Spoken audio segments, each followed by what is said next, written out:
Good afternoon, everybody. Welcome back to the channel. Today, opinions, stats, and quotes. Got a bit of an echo there. Hold on a second. Yeah, how's everyone doing? Weather's a bit horrible today. Mark, how are you, man? Thank you for jumping on. No worries, mate. I am very good. Looking forward to jumping on and going through the game and other sorts. Cheers, man. Anybody's welcome to jump on. Yeah, just click the links pinned at the top of the chat. Please like the video. If you haven't subscribed, please do. Much appreciated. And yeah, today we're just going to a bit of a catch up. I haven't done a video for a few days, and I haven't spoke about the Frank's first interview. I haven't spoke about obviously we had the game yesterday. I want to get into talk about a bit about transfers, and yeah, anything really what comes up throughout the show. So yeah, people get involved with your comments. That would be great. Try and make it as interactive as possible this afternoon. So look, where should we start today? I think let's start off with that Frank press conference. I take it, Mark, that you've seen it, watched it, read it, or? Yes, yeah. I mean, it's interesting from last year, not wanting to hear what Ange had to say. And again, this is only my opinion and sort of turning it off. I was very happy to watch and listen to hear what he had to say, to be honest. I thought it was very interesting. Yeah, it was, and I've got the quotes, not all of them, but quite a lot of them. The ones I kind of want to discuss a bit more in depth. But let's go to the chat and just say a few hellos to people. So Mark's bigging up me, bigging up you. Talking about the weather. Corey, big up to you, Corey. Sub the ledge. Mark saying hello to Corey. Robbie, how you doing, man? Big up, Dan. Hope you're keeping well. Let's have a look. Oh, Eugene. Hello, Eugene. How are you, man? How you been? Big up, Ryan. Big up, Dan and chat. Big up, Guy Thompson. How you doing, man? Hey, Dan, I was at the game yesterday.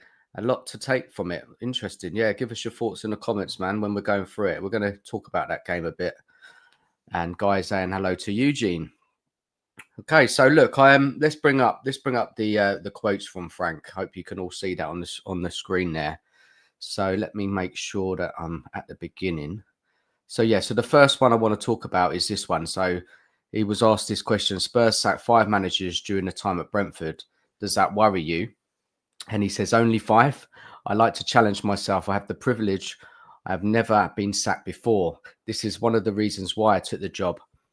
I get a little bit more at risk in my daily life. Coming to a big club, there are pressures. We need to perform because if it's me, it's the staff or the players, the staff and everyone, we need to do that together. I like the ambitions. Everything I do, every decision I have made so far is for the long term. It's not about surviving one game or 1 year or 18 months or whatever the average. It's for the long run. Okay, let me just take that off now. So, Mark, what did you think about that kind of statement there? Yeah, I mean, it's probably quite a typical response what a new manager would say, to be honest, in a job for me. I mean, he was obviously, he speaks very, very well for me, very cool and calm. And it's early days, yeah, but what I've seen, I like a lot, to be honest. After, as I said last year, and been quite hostile towards everybody, fans and the media. It was quite nice. He's a lot calmer and a lot more assured at the moment. At the moment.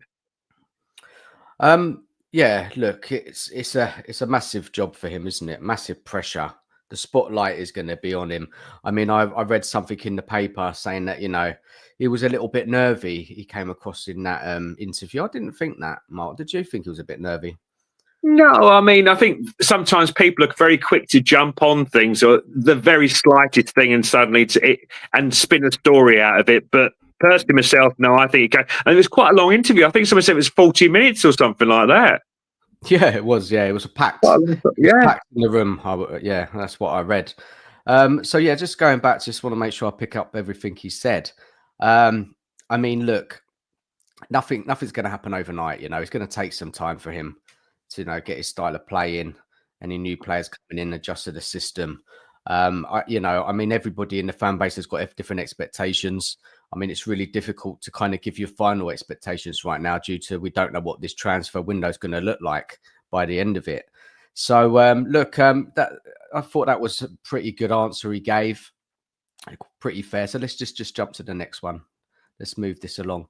So he was asked about Kudos. What will he bring to the squad? He said, I think it's a great signing from the club. Top work from Daniel, Vinay and Johan. Is getting a very good player in early in the preseason so we can start working with him. I think he gives us a bit of a threat, unpredictability in the game. I think his one-on-one actions are top. I think his slide passes are top. I think his finishing is very good. He's almost the perfect age to perform, but also to take the next level. So yeah, speaking very highly of Kudos. Look, let's go in the chat. Just make sure that we're saying hello to everyone. Tinman007, afternoon to you. Guys, everyone is excited about the new season, but I'm quite concerned that we've only made one signing. Where's the investment news we heard last year? What is happening with Morgan Gibbs-White? Well, that's the $1 million question, isn't it, Mark? Morgan Gibbs-White. Nobody knows. Now, I asked a lot of people yesterday. I went to Sava's barbecue, big up Sava and all the lads. We had a fantastic day. And nobody really could give me a clear-cut answer. But what do you think, Mark? I think it's very guarded. I mean, you're not hearing a lot from Spurs, and I think that McInerney wants this to drag on as long as he can do. So either he'll get a lot more money or it will go away. I mean, obviously, Morgan Gibbs-White wants to come to Tottenham. There's no doubt about it. It's clear for everyone to see. It's just how much we're willing to pay for him before we just say 75, 80 million. That's too much. So there must be a cut-off time and a cut-off price for us. Yeah, I mean, there's reports today that he's on the plane for their pre-season tour. He played in the game yesterday, didn't he? In a friendly against, I can't remember who it was. Do you remember who they played yesterday, Mark? No, I don't. 0-0 in the end, wasn't it? Yeah. So he did play. But look, I think this is going to drag on and on and on. I really do. If he goes on that plane, I don't know, man. It's such a frustrating situation, isn't it? Like not knowing, and there's so many rumors online, people saying all sorts of things. We don't really know the truth in this situation. All we do know is that Nottingham Forest have been extremely difficult. Really, really are. They don't want to lose their one of their best players, their captain. So I totally get that. And also Tin Man, you talk about this one only having one signing in so far. I mean, after that week of the two here we goes, it's just been silence the last week. It's been so quiet. Nothing's going on. Quite a few links, but none of them, I mean, are really solid links. And you're just thinking, is anything else happen? I'm sure it will. But we just want Spurs to act quickly, Mark, right? They need to get a move on. Yeah, I think what we wanted was 3 or 4 first teamers of quality coming in before we went on the plane, basically, to the Korean tour, to be honest. And at the moment, we've only got one. And, the Japanese defender, Katai. And at the moment, we just, especially after yesterday's friendly, we look a little bit light in areas. So I think it would settle the Spurs fan base down if we had another 2 or 3 through the door before then. Yeah, but it doesn't look like it's going to happen. So they got a game next weekend, right, against Luton. Yeah. And then they're getting on the plane to Asia, where they have a couple of games playing Arsenal on the 31st of July. So look, the club needs it's a busy week coming up, right? They've got to get a couple of players in onto that plane, get them training with the squad. And also, Mark, the players going out. We're going to get onto that a bit more later in the show. Let's just keep with the Frank conversation at the moment. And he's talking about Kudos. And Mark, when you found out we had the signing, were you happy with him? I was very excited. I think we all saw what he did at Ajax, and especially his first year is in West Ham. It's something we haven't had for a long time. A very fast, direct, exciting, tricky winger. So, as people always say, a Spurs type of player we've signed finally. Yeah, yeah, and he did okay yesterday. And we'll talk about it a bit when we talk about that game. But look, Frank seems very happy with the signing. Obviously, what he said about him there. Just go back to it. He's just talked very highly of him.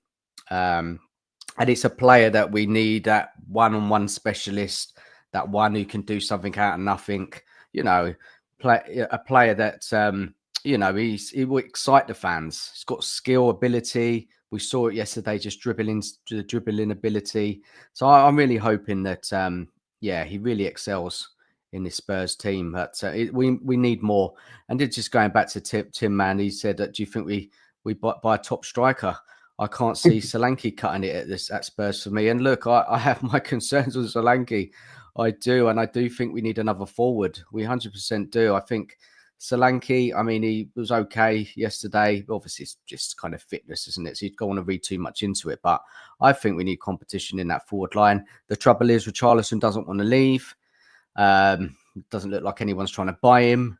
So, yeah, what can we do? They can't keep signing players. But, this is the problem with Spurs, Mark, over the years. They're just not ruthless with letting players go. Where they just need to move them on. But they're just so bad at moving players on, really, aren't they, Mark? Oh yeah, they've been shocking for a long time. It's not been a club for a long time that have actually bought players in and sold for a profit. To be honest, we've seemed to be, especially in recent years, have paid far too much for players, 50, 60, whatever million, 40 million, and obviously they don't appear to be anywhere near that level. So you're only going to get half the price for them. Or good clubs don't want them. So I think this is going to become a real problem for Spurs for the next 2 or 3 years, getting these players out. Some of them are just going to have to run down their contracts, I think. Yeah, it looks like that, doesn't it? They want to stick about now. We're in the Champions League next season. Yeah, want to impress the new manager. And, when we talk about the game, yesterday was the start of Frank looking at these players. He changed the team half time. He started to have a good look at them all. There were some missing. Some ain't come back to, they're back in training, but not for the games. I think there was a few playing under the under-21 tournament. There's a few injuries as well. Nothing major. But look, yeah, Frank needs to make some decisions on these players. Are they going to be included? And we will know, Mark. We'll find out. When they go on tour, the ones left behind, they'll be the ones they're looking to shift out. So look, let's get back on to Frank, what he was saying. So is the challenge higher because Spurs won a trophy last season? Okay, so he says, I don't know. I think it was extremely positive that they won. They gave them a fantastic trophy that this club deserves and they needed. My aim is that we can hopefully add to that. The first thing and the first aim is that we need to be able to compete in all 4 tournaments and to do that on a consistent level.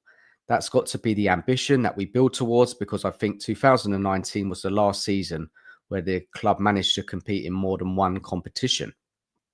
That's got to be the aim. That's got to be the need to be able to compete in the Premier League. We need to be able to compete in the Champions League, in Europe, and also in the Cups.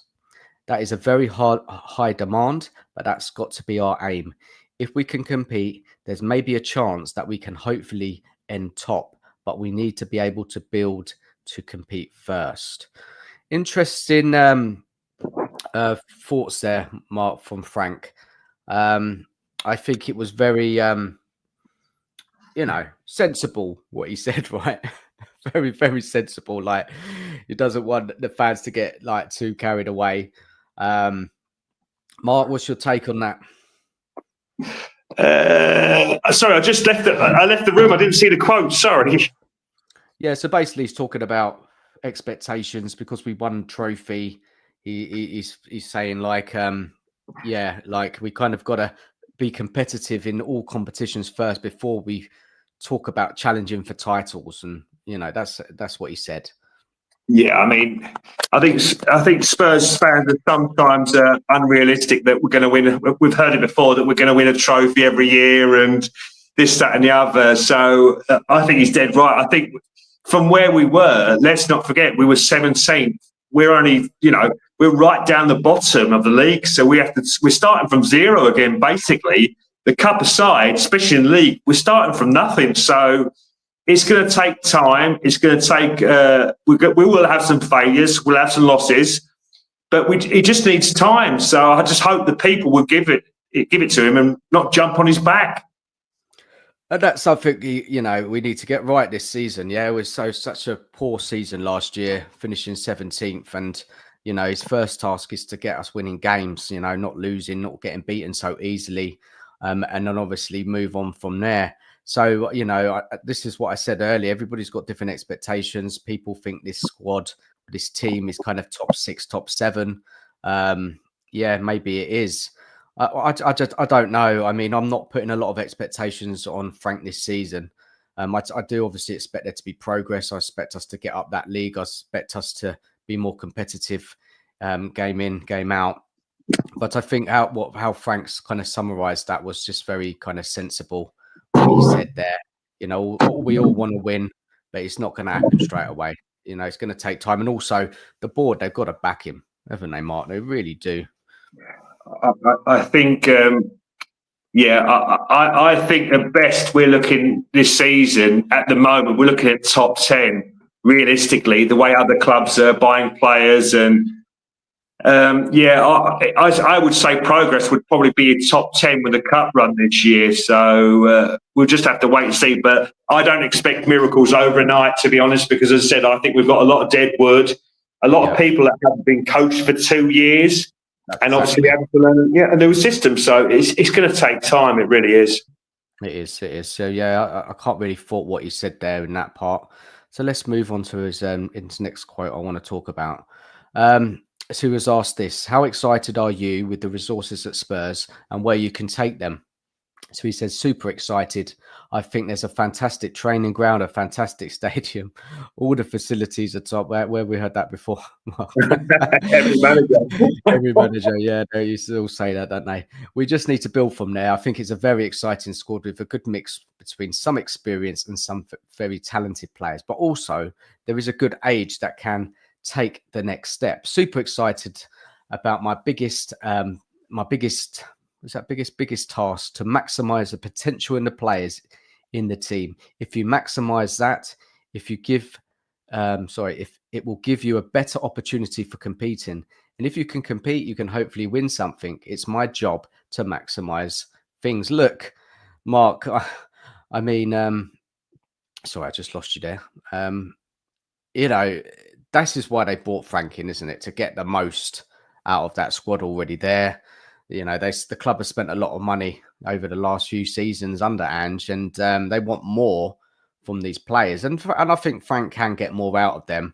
But it's just like so predictable what he said there, Mark. Right? We all think the same. Yeah, we all know we've got a fantastic training facility, the ground, the Spurs supporters, everything's there. We know it has been, and as I said, we've heard that from a lot of managers. And then 2 years into the job, we've basically ground them down to either them resigning or us sacking. Yeah, it's just look, Frank will improve this group of players, but we need better. We need better players improving that first team, and we've got to get a couple more in before the start of the season. It's a must. And I'm watching closely on what the club's going to do, and I'm hopefully that the news on transfers, there'll be something coming out this week before they go on tour. It's not far away now before they travel, that they start getting these players in. It can't be waiting to like the last weeks of the transfer window, beginning of the season, and Frank hasn't got his team ready. We've done that mistake too many times, haven't we, Mark, before? Oh, yeah, very much so. I think after the conversation Frank was having about a captain, I think he needs a captain in the side, or certainly around the squad. So I think that's one player, not their necessary position, but one player we'll definitely need is a new captain. But the thing is, this year, it's not Europa, you're with the big boys in the Champions League. This year, we need 3 or 4 quality signs. If not, it's going to be a long Champions League season. We don't want to be embarrassed. That's my worry. No, you don't. And obviously, Frank can only take this group of players so far, right? Is that you can get organised, you can put in a good system, hopefully it's effective in a defence and attack. But again, when you're coming across those teams in the Champions League and even the top end of the Premier League, that will only take you so far, right, Mark? You need quality. You need better.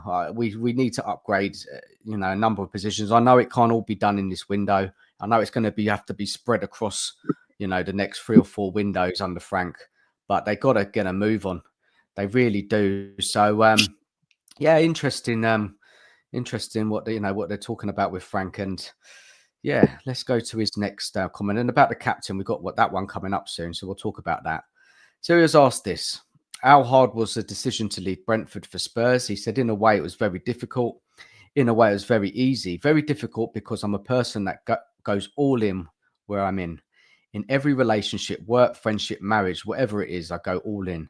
And when you go all out working at a football club, you get attached. I have a fantastic time at Brentford with fantastic people from staff, players, fans, everything. Really, really loved my time there. But I also felt that maybe it was time to challenge myself and get the opportunity. And that's when a club of Tottenham's magnitude are knocking on your door and would like you to be in front of it and be a part of hopefully a successful journey. Then I couldn't turn it down.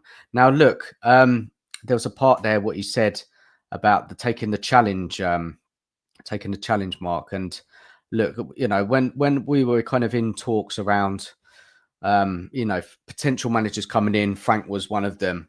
And I was like, is Frank going to take that jump? I think, he's done his stint at Brentford. It only can take them so far with the resources they got. Is he going to go out of his comfort zone? And I'm happy he did. Mark, what do you think? Yeah, I mean, Frank's the same age as I am. You think you've only probably got another 15, 20 years in probably top, blight management before you sort of like retire. So I think it's probably the perfect time for him now. He's had 6 years in the Premier League, wants to try in Europe and a bigger squad, bigger facilities, better training ground, and hopefully, long run, better players. So, yeah, absolutely. Why not give it a go? Yeah, I'm pleased for him, man. I really hope he's successful at Spurs, but it's very, very difficult, isn't it? Very, very difficult without the backing. Well, look, Spurs spend money, man. They spend a lot of money. They're one of the highest spenders in the Premier League, but they just don't. The recruitment decisions are just not good enough. Too many players with potential, not enough ready-made players. It's the same old season in, season out. And at this moment, one player coming in, it doesn't cut it for me. It doesn't. Big up, Robert. I hope you're doing, man. He's talking about Nottingham Forest chairman there. Yeah, he's winding up a lot of people, isn't he? He really, really is. Let me just go back to that quote from Frank. Make sure I've covered everything we want to talk about there. I think it just summarizes itself, Mark, doesn't it? Really. Is there anything you want to add to what he said there? No, I mean, it must be very exciting for Frank at the moment to be coaching some of these youngsters, because we do have 1 or 2 youngsters that do have real potential. So I'm looking forward to obviously seeing how they develop in the next 2 or 3 years, to be honest. Who do you like, Mark? What youngsters do you like? There's no doubt about it that the centre back who played yesterday, Luka, I think he's very exciting. I'm not going to go overboard, but I just think he's a very exciting looking player that I'm looking forward to how he develops. As I said, I mean, we're not obviously sure what's going to happen to Archie Gray, what position he's going to play, and what Frank likes about him, or what position he wants him to play. So Mikey Moore's another one. It'd be interesting to see. Does he get more game time this year, or does he go out on loan? Yeah, all these decisions need to be made, man, don't they? Yeah, there's a lot for him to do. I don't think people realise how much there is for Frank to do in his first year. Yeah, there is a lot. There's a lot to sort out, but good points, Mark. Yeah, really, really good points there, man. All right, let's move on to the next one. Let's fly through this. There's quite a lot. As you said, it was like a 40-minute press conference.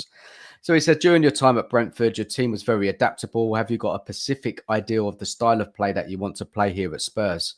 He says, yeah, I'm very, very clear in all the principles I have. I can say every phase of the game. What I will like to see from the team and the players is what I want us to be: brave. I want us to be very aggressive, and I want to attack. I think brave is absolutely linked into the to dare is to do. If you're not brave, it's very, very difficult to achieve anything. I think it's very important that we take a risk, because if you don't take a risk, you're also taking a risk. So that being brave to dare is to do, I think, is crucial. I think the aggressivity, that's crucial if you want to win something or achieve something, because if you're not aggressive in duels on and off the ball, it's difficult. It's a very competitive game, and of course you need to attack. Now, before you jump in, Mark, on that one, now this is going to be interesting. Playing that kind of intensity, aggressive, when you haven't got the ball, closing players down, working together as a team, hunting in packs, and when you have the ball, everybody's doing all they can to try and create something and score goals. Now, for me, the worry is this team, it has its moments, it has its good passages play, but can it consistently deliver week to week playing this kind of way? Have they got the right attitude there? Have they got the right belief in themselves to kind of go into every game fighting to win that match, Mark? What do you think? Yeah, I mean, it's an interesting one because obviously they did it in the Europa final and leading up to it. But that obviously in the cup games is a one-off match rather than the grind of the league is different, to be honest. 38 games is a long season, and doing it game in, game out, it is hard to do. But you'd hope as a professional there is enough people there who want it enough, that believe in Frank's system and his method, that want to do it, enough love for the club that they want to get better in the league and go up the league. Yeah. Do you think, is there like certain players that you think in that squad can deliver this for Frank? Is there anybody particular? Well, I mean, I like Bergvall. I think he puts himself around a lot. Romero, when he's fit and when he can be bothered, is a very good player. Mickey van der Ven, Porro always sort of leaves it out in the field. So it'll be very interesting. That's where I suppose as well that Frankie was talking about the captaincy, that we probably need to look somewhere else for a leader in the side. Yeah, it's true. And we're going to talk about that in a minute. No, good point. So, we'll see, man. We'll see when that season gets going, if they're going to put in this effort that Frank wants, what he demands on this team. And we will find out. And if they're not putting in the effort, he's not going to be happy. Their place is going to be at stake. And, this is why we need to, whoever we sign in this window has got that right attitude. They want to work hard. They want to leave it all on the field. And, so important that those signings that we're going to hopefully get in over the next few weeks. Let's just go to Robert in the chat. He says, a lot of work to be done. Could go as far as loan out for Tell. I don't believe Frank revisits players he's loaned out. Okay, so Robert said he's not really happy about Tell already. I mean, I wasn't. I don't know about you, Mark, but all you no, it's just another one, isn't it? Another one which we potential, and I hope he does work out at Spurs. I hope Frank can get something out of him. But again, it's not going to be an instant thing. It's going to take time, isn't it, for him to develop a role in this team. Let's go to the chat. Big up to Lord Rodney Trotter. How are you? Where are you? Let's see. How you doing, man? Good to see you, man. Philly, big up, man. How are you, man? It was lovely to meet you yesterday at the barbecue. Big up, Danalist, Mark, and everybody in the chat, man. I hope you got home safely, man, because I had to jump on that train yesterday. Did the guys turn up? Where did they go? Tell me. Tell us in the chat. And there's a few hellos there. Look, it's such a interesting point here from Frank. He's setting out his stall with what he wants the team. I mean, we've seen Brentford over the years kind of deliver that, especially at home, that kind of togetherness, hard work. They've beaten big teams. They haven't got the quality of some of the teams in the Premier League, but they've got results. I think, maybe throughout the seasons, the injuries took its toll on the Brentford squad, and they fell off a bit. So look, we will see, Mark. Any more points on that one before we move on? No, I think also as well. I personally, for me, I thought Brentford played a fantastic attacking style of football. I thought they were a really good team to watch. So I'm hoping Frank will install the same in Spurs, because let's be honest, we were not good to watch at all. No, we weren't last season, not at all. And and you're right there, Mark, with Frank, and his teams. What I can remember watching Brentford, very direct. They use their strengths, their pace up front, a lot of hard-working players in that Brentford team with a bit of technical ability as well. And then also the fullbacks keep wide. Frank puts a lot into set pieces, defending and attacking. So this is all this sort of stuff we need going into Spurs. Yeah, we're going to see quite similar. It might not be so much I know we outpossessed Reading yesterday, but that was the level of opposition. But I think you're going to see a bit more quicker kind of transitions under Frank. You know, he's going to want to get that ball forward quickly, always looking to get it forward, looking for runners. Then fullbacks have got to hold the width. Yeah, and look, you know, the game yesterday is just, for me, it was just fitness. You know, it wasn't the best team. But there is something lacking in that team, and we'll talk about that a bit later. But we did have a few out anyway. Let's go to the chat quickly. Rodney saying, I tell you, I think it's going to presently surprise us all, Archie Gray. I really do think so. And Papa Sarr. So Rodney thinks Frank is going to get more out of these two players. Now, Sarr, I think, kind of lost his way at the club the last couple of seasons, in and out of the team. Yeah, he needs some coaching, right? He needs some... You know, he needs to build on the confidence. I mean, sometimes Sarr can play well, and you know, he scores your goal, but he's not the best on the ball, is he? But he's got a lot of running on him. Mark, you a fan of Sarr? Archie Gray, you just mentioned anyway, haven't you, a minute ago? Yes, I think when I was very excited to see Sarr when he first came into the side and stuff like that, and he had a good game against AC Milan, but he seems at the moment to lack quality on the ball. He's passing. He's got a fantastic engine. I think personally, off the bench, I see him more for Frank during the season, coming on, doing a job, closing people down, hassling them. At the moment, I don't really see Sarr being the quality we need in the Champions League and for that season as a starter. Yeah, I have my doubts. I mean, you know, I was talking about players, you know, a couple of weeks ago. I did a video about players who I would sell, and Sarr is one I would move on if there was a bid, really. I think we can do better than him. But again, I think he lost his way under Ange, and, you know, the lack of coaching that went into the side. So, you know, you never know. Frank could get more out of him. And Archie Gray, we all were kind of waiting to know what position is he going to be playing in this Frank side. Is he going to be playing in the midfield? Is he going to get enough game times? Does he need a loan, or is he going to be part of the first team squad? I don't know, Mark. These questions, you know, like we were talking about earlier, there's so many things that needs to be sorted. And what's the role in the team for these players? And I don't know. I think because Frank wanted him, didn't he, Mark? He wanted him at Brentford, so I think we will see him. And look, there's going to be plenty of games for him to play, but he's got to kind of knuckle down on that role, Mark, right? Yeah, I mean, I'm hoping, obviously, with Frank being there and playing sort of the more of a double pivot than him being. I mean, he isn't a natural six, and his size isn't a number six at all. He's just not that type of player at the moment. But I would probably like to see him go out for at least 6 months to a year loan at a Championship side, maybe with Mason at West Brom, and then go from there, bulk him up, let him play in that sort of double pivot role throughout the season, and then come back after a year's loan. Yeah, I get that.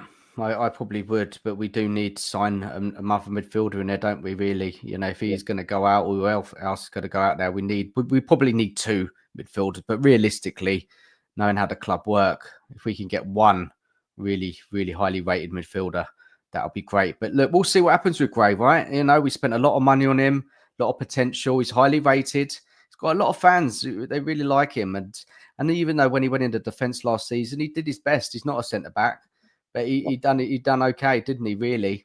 And we barely saw him in midfield. And then when Ange decided to play him, he threw him in at Anfield, which was absolutely just. I mean, this is just what a game to throw him in midfield in the heat of the battle, man. Wow.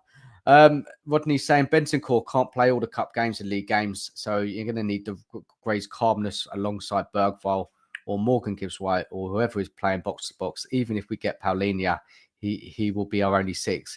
And that's a good point there, Rodney, because we do need another defensive type midfield in there as cover. So look, maybe he will be kept around. I've got a feeling he will. Let's go back to the chat. Rodney says we should really be bringing in a Hackney and a Paulinho. Yeah. Paulinho I would take for his experience. There was just a comment here. I just want to read this out. Philly, it was brilliant meeting you, Danielist, my friend. We ended up on the same train. Did you? I didn't know that. You ended up on the same one. Got home around midnight. That's crazy, man. Yeah, it was a long old way, weren't it? Yesterday, me and you and I think it was your mate Gary. Yeah, we had a long way to go. But yeah, it was a great day yesterday. Let's have a look. Let's say a few hellos more in the chat. Cookie, how are you, man? You get home okay yesterday? Big up Dan and Mr. Taylor, member of the Mark Army. Thumbs up. Yeah, man. Lovely to see you, Mark. Man, lovely to see you yesterday. And we had we had a good day. Sorry, Mark, were you going to say something? No, I was just saluting the other Mark. They're in the chat. Big up the Cookmeister. Big up Philly from Mark. Okay, look, let's move on now. Let's move on to the next quote from Frank. So this is about the captaincy, and this is an interesting conversation, I think. So on Sun, have you decided who your captain will be? Good question. I haven't decided anything yet. I have a long list of bullet points I need to get through, and I take them in right order. He was the captain last year, and when we play 2:45s tomorrow, obviously against Reading, Son and Romero will be the two captains, but I haven't made a final decision. Right, Mark, how do you read into that? I think he's made his decision. I don't see it. I don't see it being Son at all. This is the thing. I think he really wants Morgan Gibb White to be the captain. To be honest, that's what I think. I just don't see Son being the captain. I don't see him being here next year. I'm afraid. Not I'm afraid, but I think it's time for him to move on. Look, I don't think Son's going to play every week. I've got to be honest. Even if he stays, and I think there may be a chance he's sold after this Asia tour. He doesn't really talk much about him, Frank. In when he starts talking about the attacking options he didn't mention Son's name. Maybe that was just a mistake. But for me, Son, this is the right time to move him on after winning that trophy. Go off on a high. The game watched bits yesterday. Look, he's. Of course, he's got ability in finishing. Of course, he needs to be closer to go. He's put out wide and he's just struggling. I mean, I know it's just pre-season. I know it's just training at this point, but we saw it a lot last year, Mark, that he struggles to beat a man and he kind of doesn't offer much anymore. And it's, it's older now, right? It's understandable. Everybody gets to a point. A lot of people kind of blamed Ange on the way he fell off as well, but I've got a feeling that even if he does stay, he's not going to be the main man anymore. I think he's going to be a bit of a kind of maybe come off the bench type player. Mark, what do you think? Yeah, I mean, I think the legs have gone. I think that explosive pace has just left him. I'm afraid. Like when Michael Owen, it had the same thing. The only thing I can think about, he will maybe stay if Frank switches up the system and plays two up front, and he'd be one of the two because. If he's stuck out wide left, he doesn't offer nothing anymore, I'm afraid.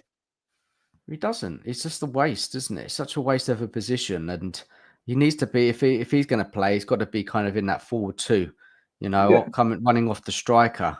I'm not even convinced he's going to be that great at that anymore. So, look, we'll find out with some. It's all a bit unknown at the moment. But regarding the captaincy, Romero, are you happy with him if he takes the captaincy? Does he play enough games? Is he rash? Does he want to be here? There's just too many questions for me that Romero won't be the captain. So for me, I think you've got to look outside the squad. I really do. Unless it's Porro, you've got to look outside the squad. But I'm not a massive fan of Porro being captain. I just think maybe he needs to bring in a captain. Yeah, I don't know, man. There's no really standout captain, is there? Obviously, a lot of people like Romero to be the captain because he's won things. But I don't know. I really don't know. And we'll see what Frank makes, what decision he makes of the captaincy. And I don't think it should be Son. I think it, if it is going to be anyone, like give it to Romero, see if that kind of changes his attitude a bit, Mark, because of Romero, you don't really know what he's thinking. There was talks that he wants to, leave the club. Wasn't there throughout the season. But obviously won that trophy now and he's all back Spurs, all in with Spurs. I don't know, Mark. We'll have to watch and see what happens with that one. Big up to June in the chat. He says, it hurts me to see Son this way. Yeah, it does. The Son's been a magnificent player for Spurs. He's going down, especially winning that trophy as well and being at the club for so long. He's wonderful goals, wonderful performances. He's such a happy guy, isn't he? A lovely person. But this is what big clubs do, right? When they know a player, Mark, is on his way out, they move them on, right? They do. They know when to move. And this is Tottenham. This has been Tottenham for years and years and years. They just don't know when to move on a player, Mark. Yeah, I mean, also the value starts going down drastically. If you sold Son 3 or 4 years ago, you might get how many million? What's he worth now? 10, 20 million, maybe? Yeah, maybe roughly about that much. Big up to Archer. Big up Dan on the way to 1K. Yeah, I'm slowly getting there. Hopefully won't be too much longer. Please, people watching, smash the like button. If you haven't subbed, please do. Much appreciated. Let's go to the next slide. Hold on a second. Look, Rodney said that would be the ideal scenario. Yeah. And also, Fat Funk Sonny didn't smile once. Afternoon to you. Hope you're good, man. Right, let's move along. Let's just go for the chat and make sure we're keeping up with the chat. And before we go to the next slide, just make sure I'm read everything. Yeah, Rodney's talking about Romero here. I'll get him to sign a new deal as captain, Porro as vice captain, and Son as like your older statesman playing a bit part. Yeah, I agree with that. I do. I definitely agree with that. And June says, we keep our heroes too long to see them become villains. Or yeah, well, I don't want to see them as villains, but I do get your point. Let's just check the chat, make sure there's no more. June's talking about Lloris. Great keeper, but by the end of his tenure, we were all cussing him and hounding him out. Another one who kind of probably overstayed, didn't he, really, in the end? Again, he was just at the club for maybe a little bit too long. He's a great keeper for Spurs. Were you a fan of Lloris, Mark? Yeah, I mean, I thought he was a good keeper. I mean, I'm old enough to remember, obviously, what's his name? Oh, goodness me. Eric Torsfet, Pat Jennings. I'm that old, not played for Spurs, but Ray Clements. So we've had some good keepers in the past, and he'll be right up there, to be honest. Yeah, definitely, 100%. Who did you select when you did your best 11? With I went a long way. He didn't play for Spurs at the end, but he was around still in the 80s. It was Pat Jennings. Pat Jennings, yeah? Yeah. You had to pick him. Oh, you too? Yeah, I had to pick him. I get that. Who did I pick? Yeah. I picked Lloris. Yeah. Lloris, yeah, in my time, yeah. There was like Robinson, there was Eric Torsfed, I could have chosen. Walker. Yeah, Walker, yeah. But in my lifetime, yeah, so there weren't really any quite of no. Lloris, obviously, I took that under the Pochettino times. He was a good goalkeeper, and he did get better as well. Yeah. At the club. Remember, he was a little bit iffy with the corners and the free kicks, but he did get hold of that, didn't he? Yeah, he did. And his kicking weren't always the best, passing out from the back, and he did have a clanger in him. But overall, he was a solid keeper for Spurs. He was. How long was he at the club, Lloris? Mark, he was there for a while. Yeah, he was. All right, let's move on from the captaincies and have a look and see what Frank is talking about next. Let's have a look. I think we're almost through these now. So he says, you want to challenge on all 4 fronts. How hard is it to do that with the money City are spending, Liverpool are spending, Chelsea, Arsenal are spending? Like, you're loving these questions, eh?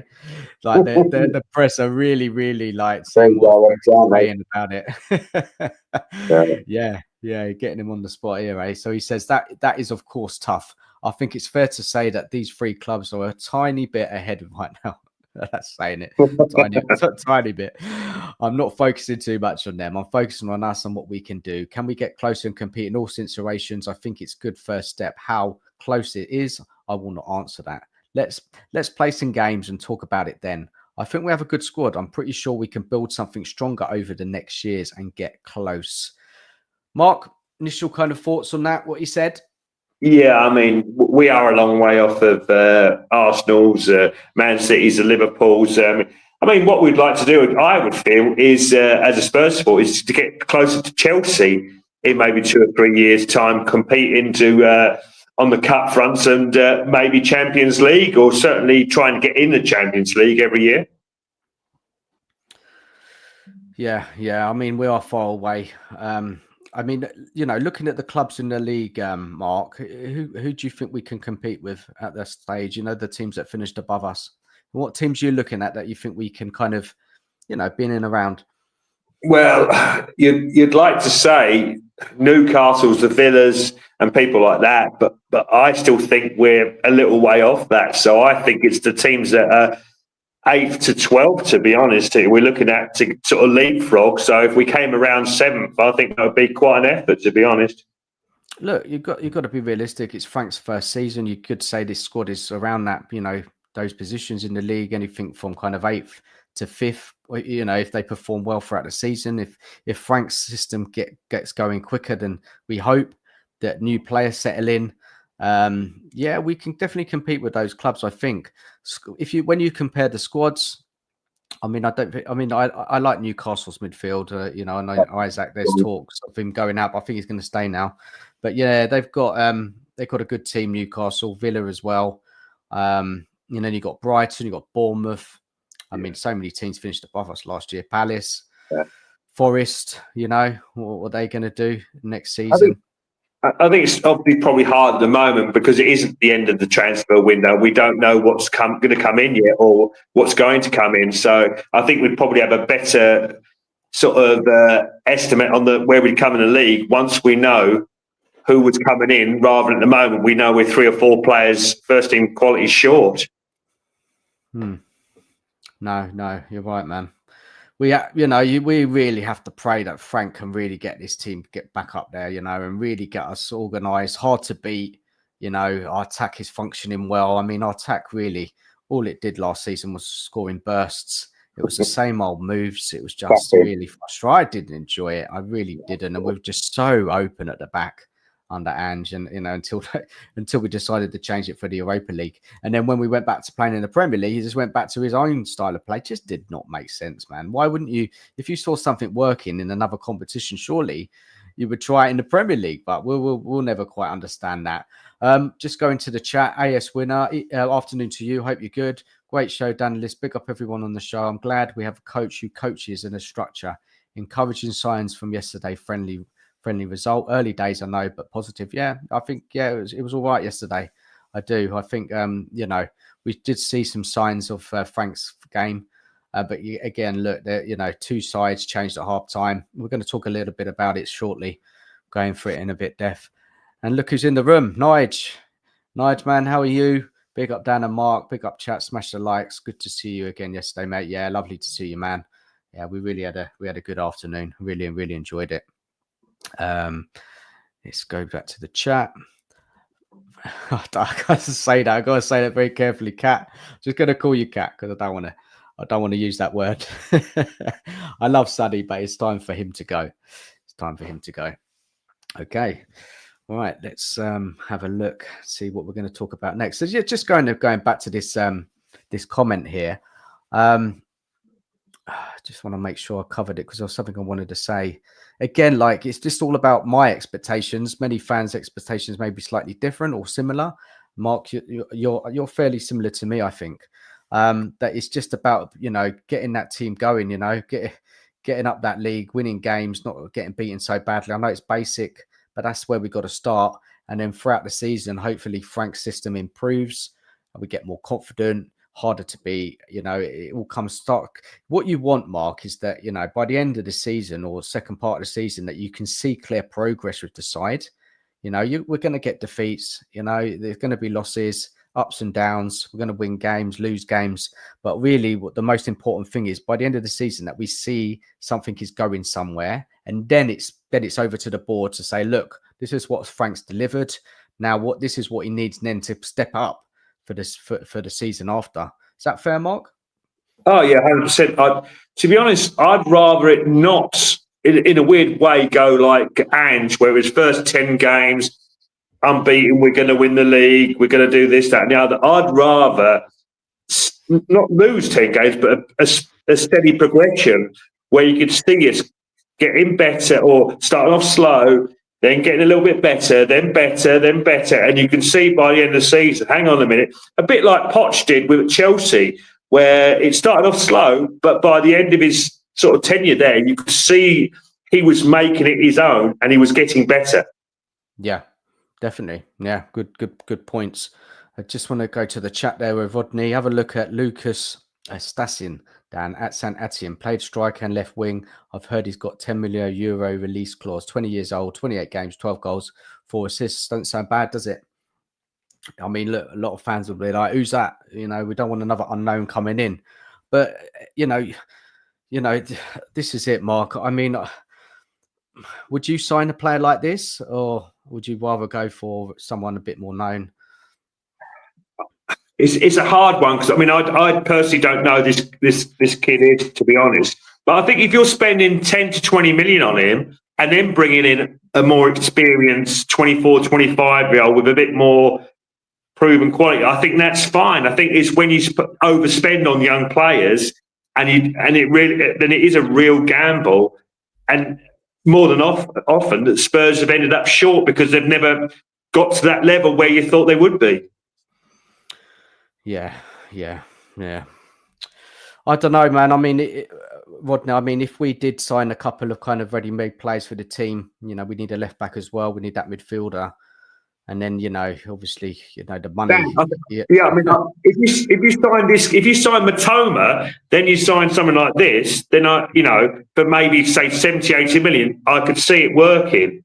Because obviously you've got the quality in there for the Championship, Premier League. Then you've got this young guy who you could bring in for the League Cup games, the FA Cup games. But this kid couldn't be your first team starter, I don't think. No, but you know, again, we need somebody in that and left, and we need covering the forward. So look, it's, you know, the club. I'm sure they're busy working away on deals, and maybe they're looking at this guy. I mean, I saw that French kid linked again today as well. We were linked to him early in the transfer window. I forgot his name now. Yeah, it was a striker, another one playing in France. A bit like Defoe. He was a bit like Defoe, quite small, that's it, Mark. Saba really rates him. He's watched a lot of videos about him. He couldn't speak more highly of this guy. I think he was 25, 30 million, so it wasn't a great deal. Yeah, we'll see. And we were linked to another striker today, another kid. I'm going to bring up some information about him as well a bit later. We'll talk about him. I don't know if the link's solid or not, but just another young one, really young. I mean, he's not really young, but I never heard of him before. But maybe people in the chat do. People, you know, look at other leads, look at the potential players, scouting, and all sorts. Let's go to the chat.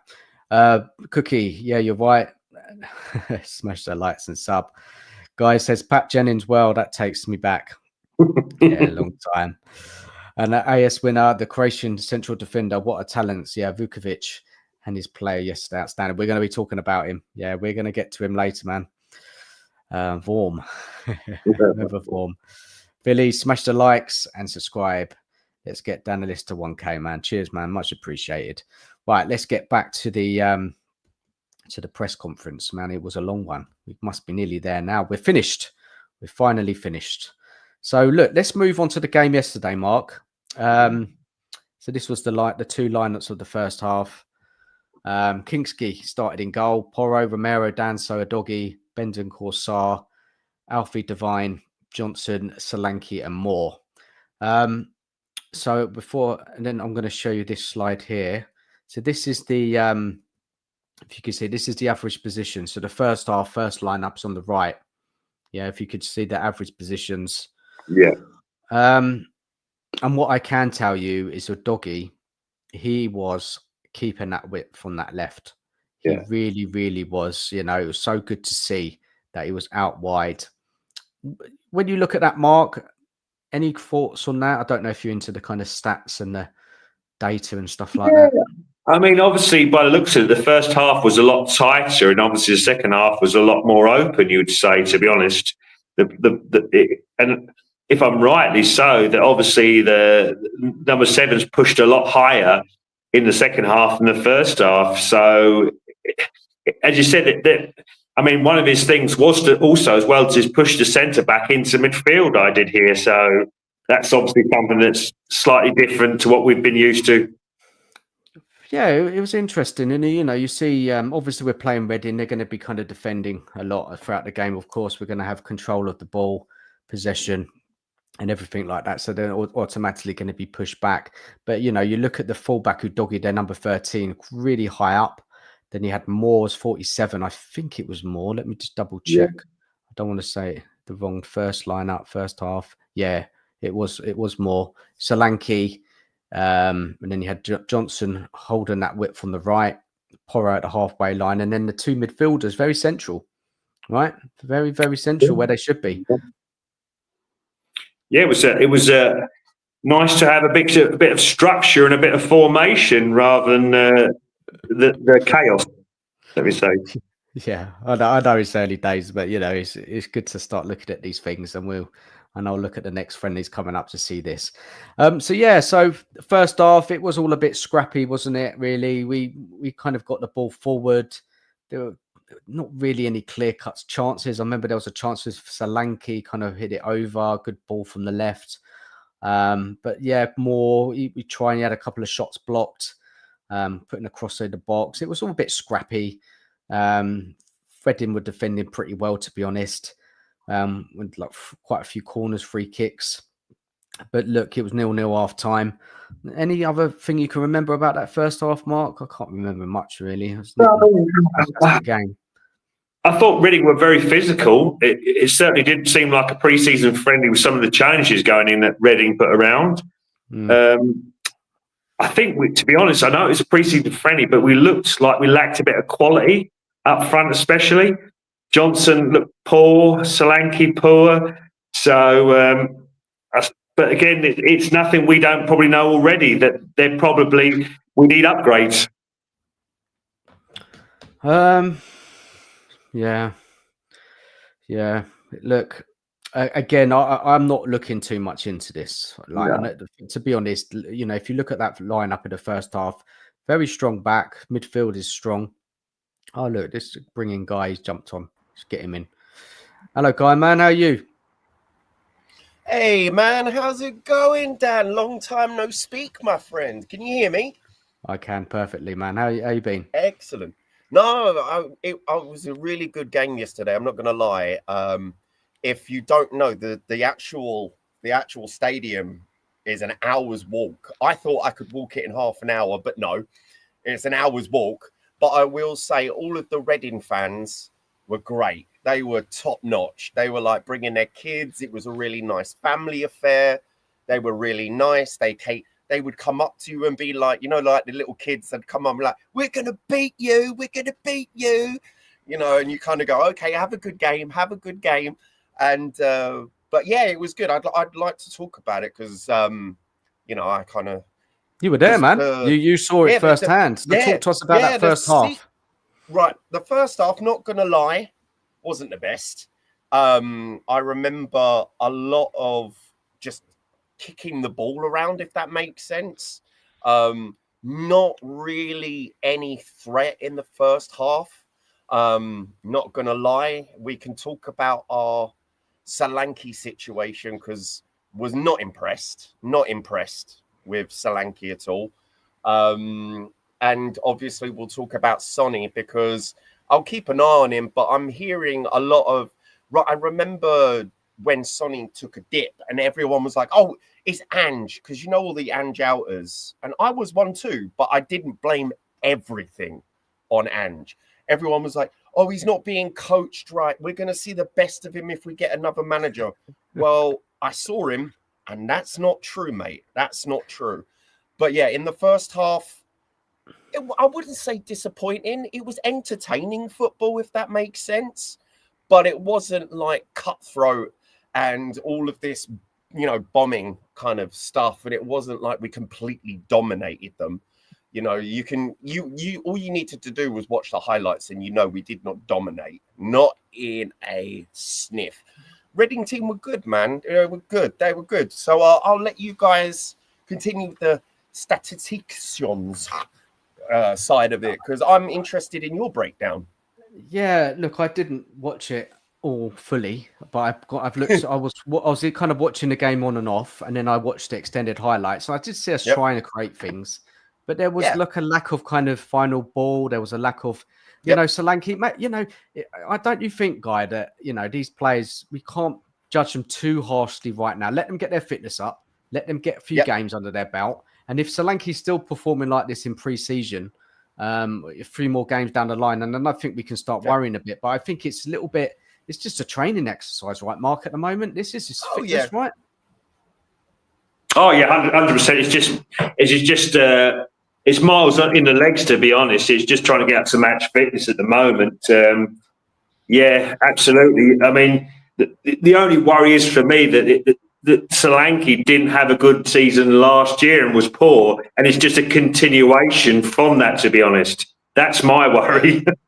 Yeah, no, because I hear, for example, most Spurs fans that I talk to off the internet that will defend any player to the wire. They'll be like, yeah, no, he's good. He just needs X, Y, Z, 1, 2, 3, and like most people are quite realistic and say that look, Solanke didn't get the service from the wings, which of course, if you've got Brennan Johnson and a Sonny that is not performing at his 100%. Let's face it, he's not. Fans, I know you like Sonny, but he's not that guy anymore. Okay, we're just saying that he's not that guy, and that's okay, man. That's okay to say that. We could all see it. Exactly. We can all see it, man. Yeah, exactly. We did a watch along. Remember when we did a watch along? We had to talk backstage about Sonny. We were just like, he cannot play that final. But yeah, no. And the thing is, obviously, Kudus was there. He performed quite well. No offense. It's almost like he's been playing for us for quite a while. I was quite impressed. More than tell. But let's go. So the second half, he changed the team. Vicario went in goal. Spence came on. This young boy, Vuskovic. We're going to talk about him in a minute. Oh yeah. And then save it. Kiss, mate. That guy is a monster. But go on. Davis. Old Davis back in the team. This is what I mean, man. We need a left back, man. We need a left back. Another left back. We're crying out for it. Is it 15 years now? Oh, I don't know, man. It's a long time, and yeah. I think I was still studying for my Office 365 exam when Ben Davis was involved, and now I'm doing AI automations. It's crazy, but anyway, go on. Yeah. Oh, I don't know. Yeah. Basuma came on, Bergvall, Donnelly, Kudos, Lancashire, and Son. So look, very different lineup second half, and this is the half we scored the 2 goals. Talk us through the goals, Guy. What? Well, I mean, you've got the set piece from I'm calling him the monster now. That guy is, because the great thing about these friendlies, when the team comes in, you can actually kind of meet them and say hello to them. And I'm 6'1", depending on what shoes I wear. This guy is massive. This guy's huge. So yeah, he bumps it in for a corner. Good old header. And the crowd went wild. That was always nice. He assisted, wasn't it? It was an assist, wasn't it? He headed it on to Lancashire, right? Yeah. Yep. And it's always nice. People say it's always nice to see Lancashire in the squad. I've always liked him. But yeah, no, it was a good head. The goalkeeper didn't know what the fuck he was doing. I was behind the goal, and we all just jumped up and started screaming. But yeah, the second goal. Oh, that was, I'm not going to lie. I've watched, because I like to watch friendlies, and I think these friendlies for us are very important, considering we've got a new manager, right? Yeah. But yeah, that goal. It's almost like he decided, I'm going to be a striker now, and just pamped it. It was great. Well, let's talk about this young man, because, he's come in with a, highly rated. What league was he playing in? Was it Belgium? Wasn't it last season? Westerlo. Yeah. There you go. Because you know this, Dan, the only leagues that I really follow, the English Premier, the Championship now, because my other team is in it, And also, I follow La Liga because I'm a big Barca fan. But all the other, like the Danish the Danish leagues, the Portuguese leagues, even the Japanese league, I have no idea, mate. No idea. So you tell me. But he's getting a lot of game time for such a young age. You know, really scored. I think he scored a few goals last season, or try and bring up his stats. But look, you know, big unit, isn't he? How old is he? 18, right? I think. Is it right? Yeah. 18 years old. I don't know what happened to him in the last 3 years, mate, because I did some research 18. on him. Yeah, he looked like a skinny mini, and mate, that guy looks more of a man than I do. And I know that's not hard to do, okay, chat? I know that's not hard to do. But my God, he's a beast. He's a monster. He's got tattoos already down as well now. Oh, he's got more than me already. Look, he played his first half yesterday, and he's got an assist and a goal. I mean, what a debut! Yeah, like and I say, 10 out of 10, mate. I mean, you know, look, let's see how he gets on the rest of the pre-season. But I mean, look, surely, you know, maybe he's going to have a part to play this season. What do you reckon, guys? I mean, if we've it's got, early days, we've got Luton, we've still got Luton. Arsenal. You know what's going to be? You know what's going to be the telling game, the telling friendly is that one in Hong Kong against Woolwich. The one in Hong Kong against Woolwich. Arsenal. Yeah. Oh, I never say their name, mate. I know where they come from. I know our history. I know our club history. Fair play. Fair play. Fair play. Look, I want to win that game. Yeah, definitely. It's the 12 o'clock midday kickoff. I think, you know, I don't know what day it's on. 31st of July, end of the month. What day does that fall on? That's like a midweek game, right? I think. Yeah. I think it's just a couple of days after my birthday. I'm not going to lie, Dan, and Mr. Mark, who I've not met. Sorry. Hello, Mark. It's lovely to meet you. As soon as you said Pat Jennings, I'm like, we're going to get on. We're going to get on. Yeah, I'm a lot older than I look. I even surprised Dan at how old I am. Yeah. Yeah, you've got a very youthful look, guy. Yeah, I'm 42 this year, fam. But yeah, no, I had a couple of beers and maybe an extra cider, and I almost bought tickets and flights. And I was like, whoa, that's too expensive, man. That's too expensive. But I think that game is going to be telling. I think these friendlies are going to be telling.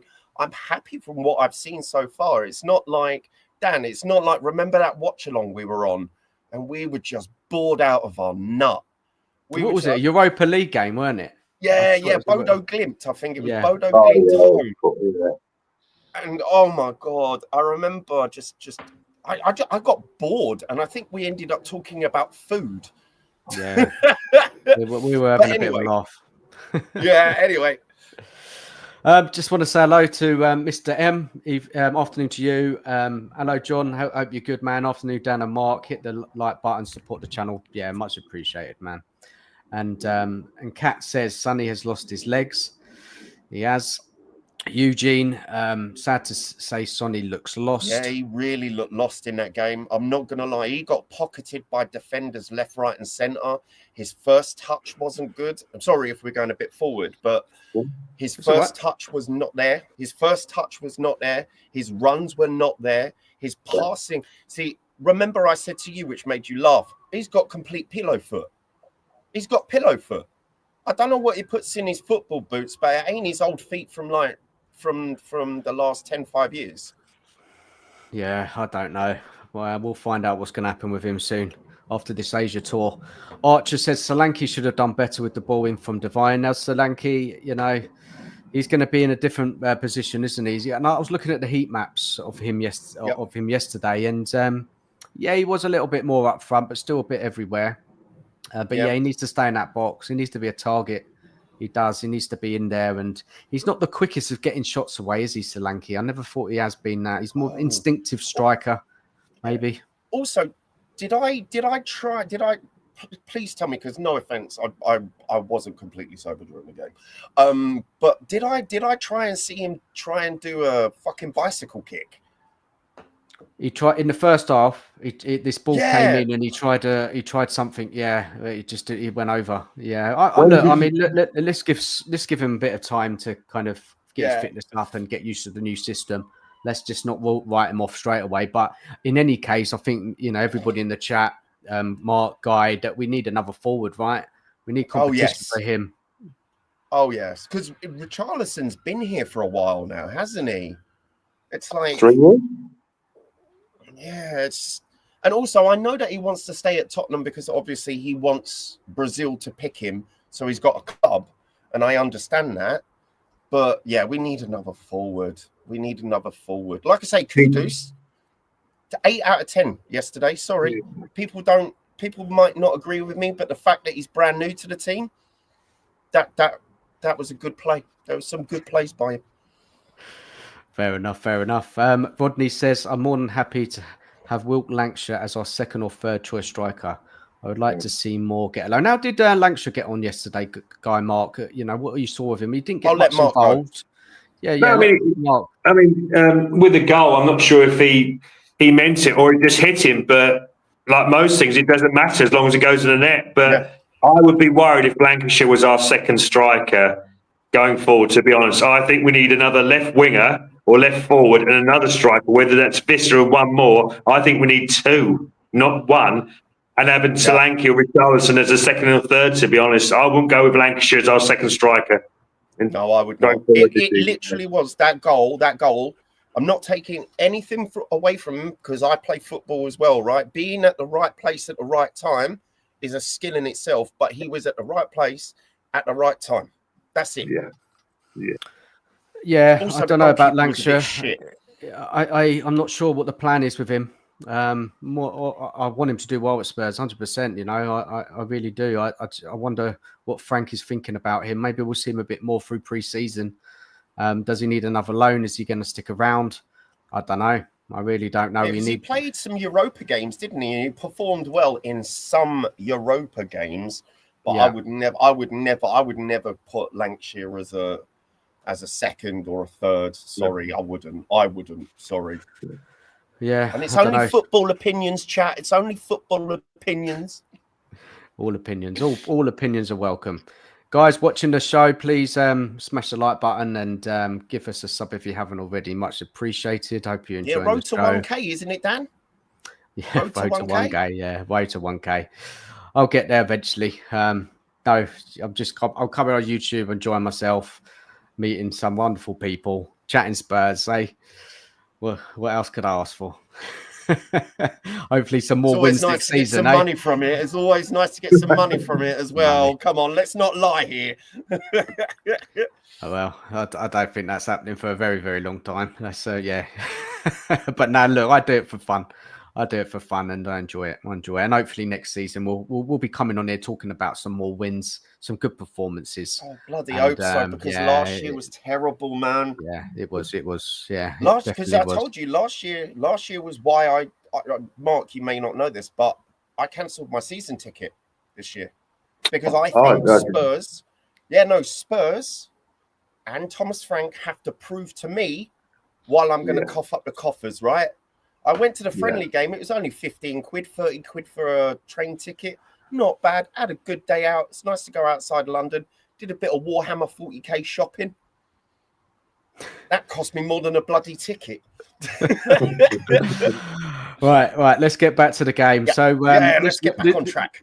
Yeah, this young kid, Vuskovic, right? Look, I mean, this guy, I'm quite excited about him. Guys, are you excited about him? People in the chat? Yeah, I'm very excited. But now we've got at least six centre backs. What do we do? Do we keep all 6? So look, let's go through it. Let's go through the centre backs now. Who we got? Right. So we have Van der Ven, Romero, Danso, Radu, Phillips, Takai, Vukovic, who's 6'4". I didn't realize he was 6'4". He looks like a little one. He looks tiny. And then I looked. No, you saw him, Guy. What's he like in real life? Is he a unit? Look, again, I'm 6'1". Anyone taller than me, I'm like, because I never have to look up to people. I know it's weird, so I'm looking up, going, "Holy shit!" So he is. In your eyes, he's a big guy. He's a big guy. No homo, but Yeah, What? yeah. He's quite tall. Let's just say he's quite tall. I'm not going to say he's a big guy, but Was he he's stocky? quite, Was he quite he's tall. stocky? Did he have a bit of weight on him? Did he have a bit of muscle?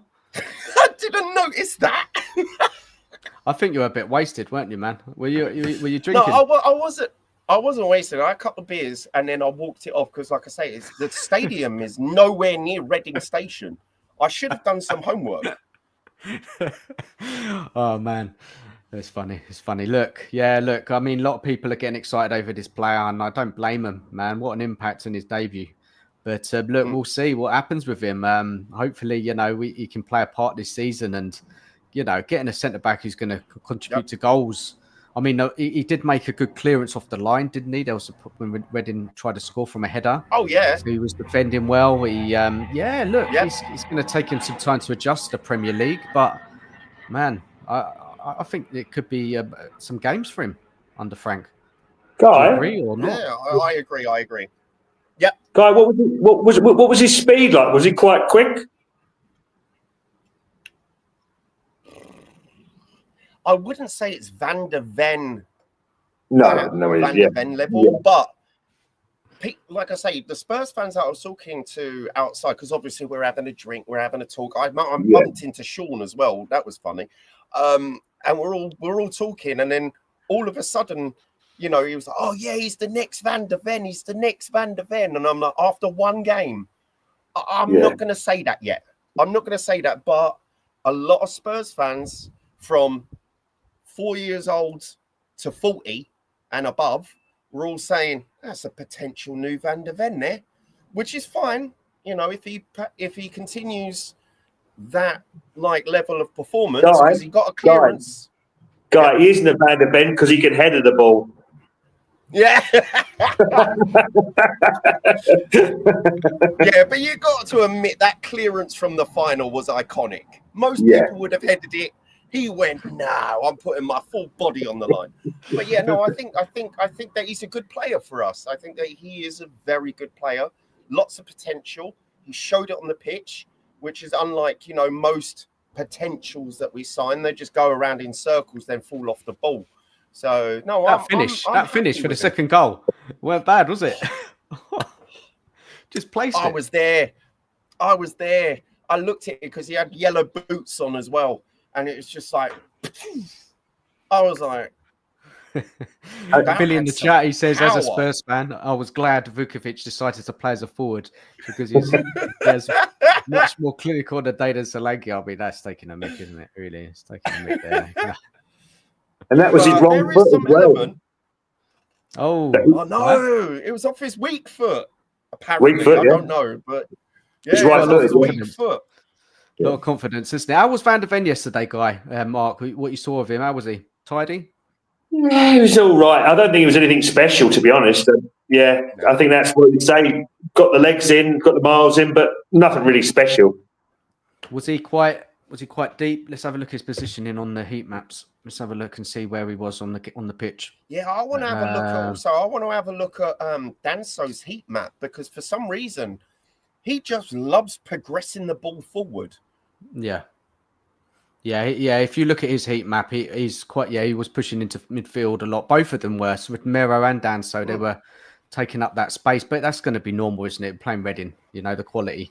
We're going to have the possession. We're going to want to push forward. But look at Van der Ven in that second half there, number 37. He was a lot deep for most of the game. So Frank's getting it into him. High line's over. Van der Ven now. High line is over. It's over. This is where you need to defend. Yeah. Which I think, to be honest, if you look, they all played a 90-minute game, right? And I'm not going to lie to you. Remember that game? I think it was a game that we watched where they all just collapsed after 90 minutes after playing a high line. They didn't seem to be collapsing left, right, and centre. But then again, we had pretty much two different teams in two halves. But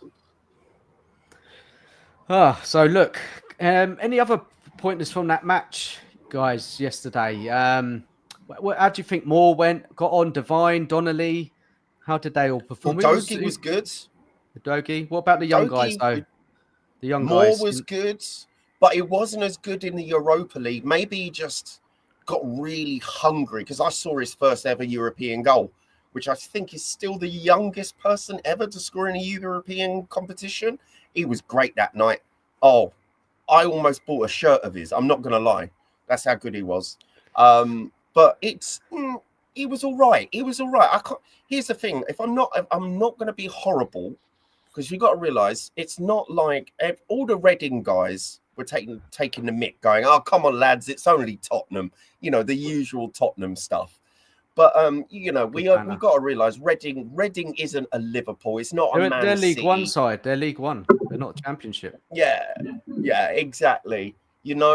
So just want to say big up to Brian in the chat. Frank, Thomas, Frank. How you doing, Brian, man? Hope you're good. I'm totally supporting Frank.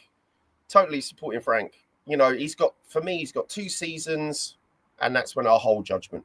But back to the game, I think Moore made some mistakes in his. What I noticed, and again, it is just the first pre-season game, and it is a friendly. But I noticed a lot of players' first touches were just not on it. Yeah, but it's just their it's a first fitness, touches. isn't it, man? This is a fitness exercise, really, isn't it? Like getting that fitness up. They've had their summer holidays, had their little breaks, and now it's just they got mega drunk, fam. I was there at the parade. I don't think that there was not one player that was not. Wow. They deserve it. They deserve it. Bringing that trophy home, man. They deserve it. SDFC Benji, shout out to Guy and the rest of the panel. Got that extra trophy. I added an extra trophy. Where is Dane Scarlett? Clinical dad. Afternoon to you. Where is Dane Scarlett? Anyone seen him? Weren't involved. Yang didn't come on either, did he? No, he didn't. Players like Yang, what's going on with him? Scarlett, Donnelly, is he going to be loaned out again? Devine, what's going on with all these players? More, what? Frank's obviously checking them all out. We need to start. Yeah, we need to start offloading some players. We really do. We do, and like we all said, we need that forward on the left. And SDFC says we're inflated on the left side already. So this is what I mean. They can't just keep bringing in players. They need to shift some out. Yeah. And this is a juggling act. I'm sure the club are finding it a challenge to shift these players out. But the thing is, what I don't get, Dan, is I understand why Woolwich can't off-shift players, because their wage bill is so high they've snookered themselves. It's the same with that shit team that we beat in a final. Sorry, I'm not going to say their name at all either. Sorry. Will always be that shit team we beat in a final. So it's not like we've got wage. We're a very sustainable club. So it's not like our wages are extortionate. So there's no reason why, we can't get players to other foreign leagues. There's no reason. There was no Solomon yesterday either, was there? Was Solomon on the bench? Solomon? Yeah. We didn't see him, did we? No, another one. We did not see him. Let me have a look. Let me double check. I think he was on the bench. On the bench, yeah.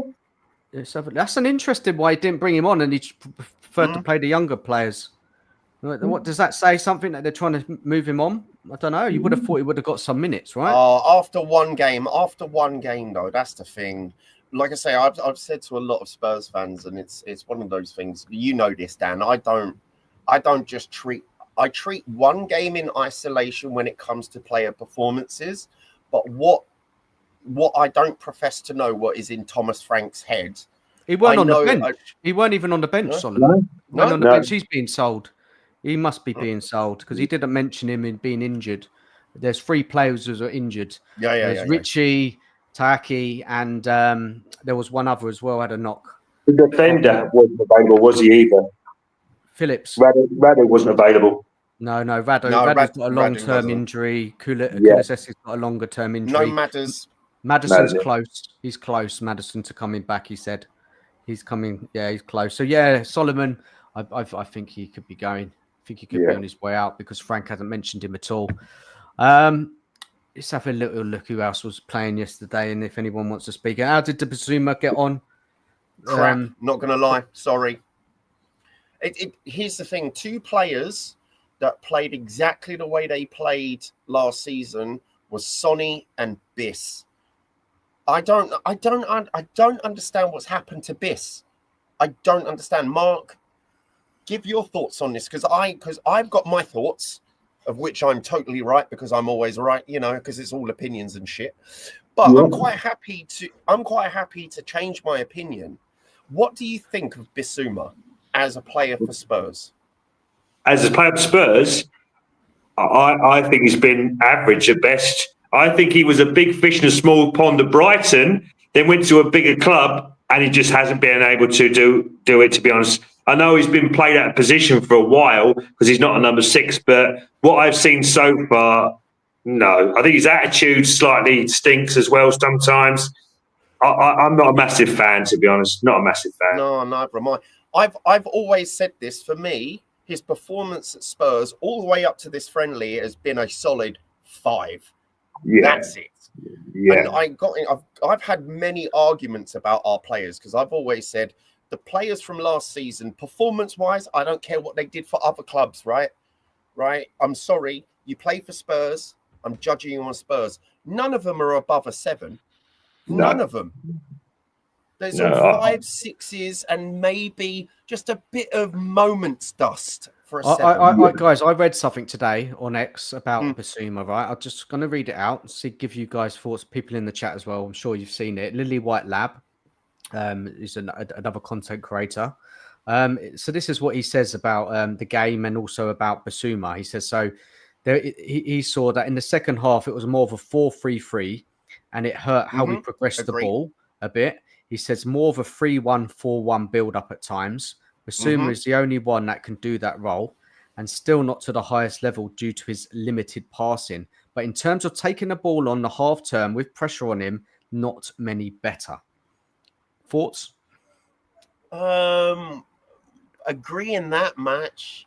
But it's just no offense. It's just Biss. It's just Biss doing Biss stuff. That's why we bought him. What is he?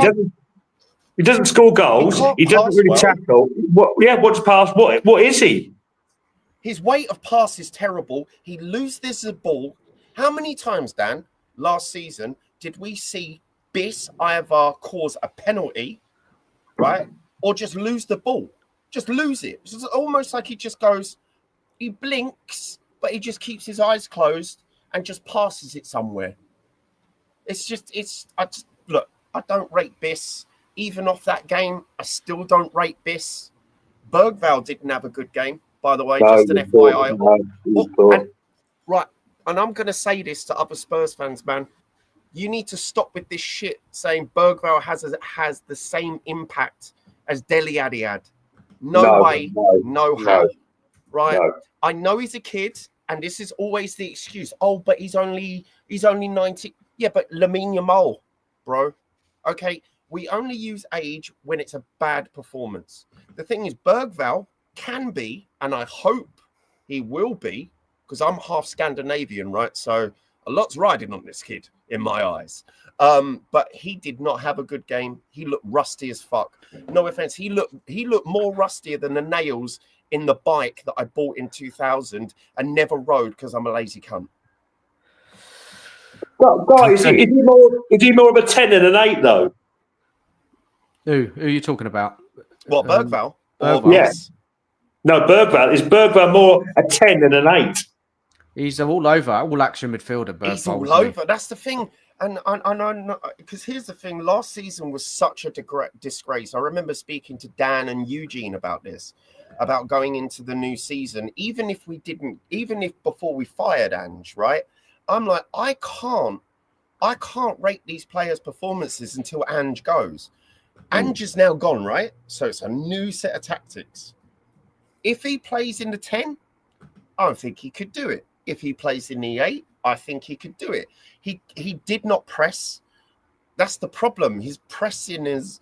I liked him. Who are you talking about? Who's the pressing? Bergvall. Yeah, his pressing's not great.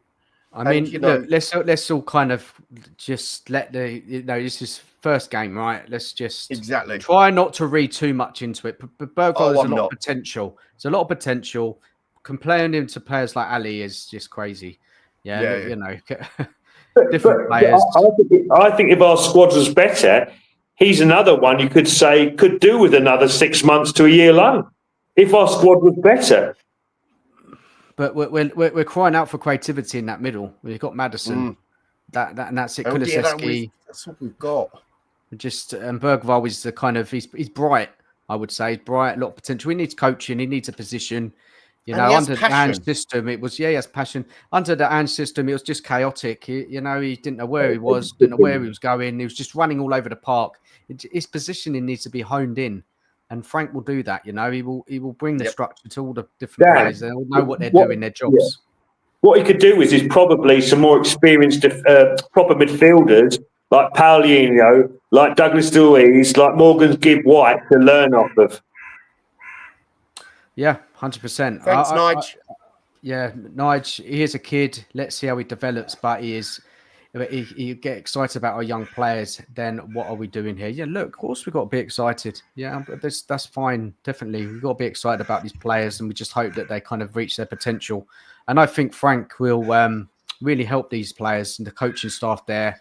What's that coach that everyone's raving about at the club right now? Was it Colhane, is it? Is that right? Yeah. A lot of we've seen all the videos and the coaching, and I mean, there's a lot of sarcasm around it. Sarcasm around that. I just want to say, players are a bit of a shock, haven't they? They're a bit of a shock to the system. Yeah, I want to clarify.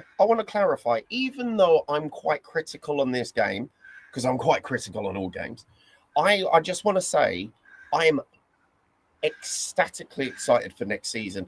I am so excited for next season. It's unbelievable. Like, I just renewed my Tottenham Hotspur membership just to go to a friendly. Like, I'm excited. You know what I mean? Like, I am excited for this season. It's good to have that excitement back, isn't it? Yeah, man. Considering how bored. I don't know about you, Mark. I was on a stream with someone, a watch along. It wasn't Eugene. It was one of my friends. I actually fell asleep. I think I actually fell asleep. I was sitting there and I was like, I actually fell asleep. I can't even remember what game it was. I can't even remember. It's a bad memory that season, man. Other than winning the Europa League, the rest of it was just shambles. But look, Jay Afraf, how are you, man? Hi, Dan and the panel. How did the club force out at the dead wood? I think that holding up new faces coming in, it's embarrassing to see Jay was still playing, man. I mean, that guy, he should have gone a couple of seasons ago, but I don't know. I don't know what to say about him, man. Honestly, he signed another contract, didn't he? Another year. Oh no! And Archer says Harry Kane would have been proud of that finish from Vuskovic. Yeah, I think every Spurs fan was fucking proud of that one. That one came out of nowhere. Great finish. But he scores goals. He scored goals for the Belgian club he was playing with. Headers, set pieces. He's good at that. Attacking his corners, attacking the free kicks. I mean, someone made a great point that they'd probably keep him around for the last 10, 20 minutes of the game because of the aerial threat and because he's so good at scoring goals that he'd be a great asset off the bench, this kid. Definitely. And did you notice the difference in the set pieces yesterday, Mark? The way we were defending them and now we were attacking them. Someone who could finally beat the first man at a corner. How many times over the years they don't beat the first man? Thank God. Yeah, thank God. Afternoon to Body, Mind, Spirit, watching all the way from Southern Africa. Big up, guys. Yeah, big up. Thanks for watching, man. Hope it all's well with you. Let's get through the chat. Solomon was not in the squad, I think, when we were talking about it earlier. Levy out. Don't think he was on the bench. So yeah, we've gone over. Let's catch up with the chat a little bit more down there. Okay, so look, guys, Basuma. We kind of went off on the Basuma chat and went to Bergvall.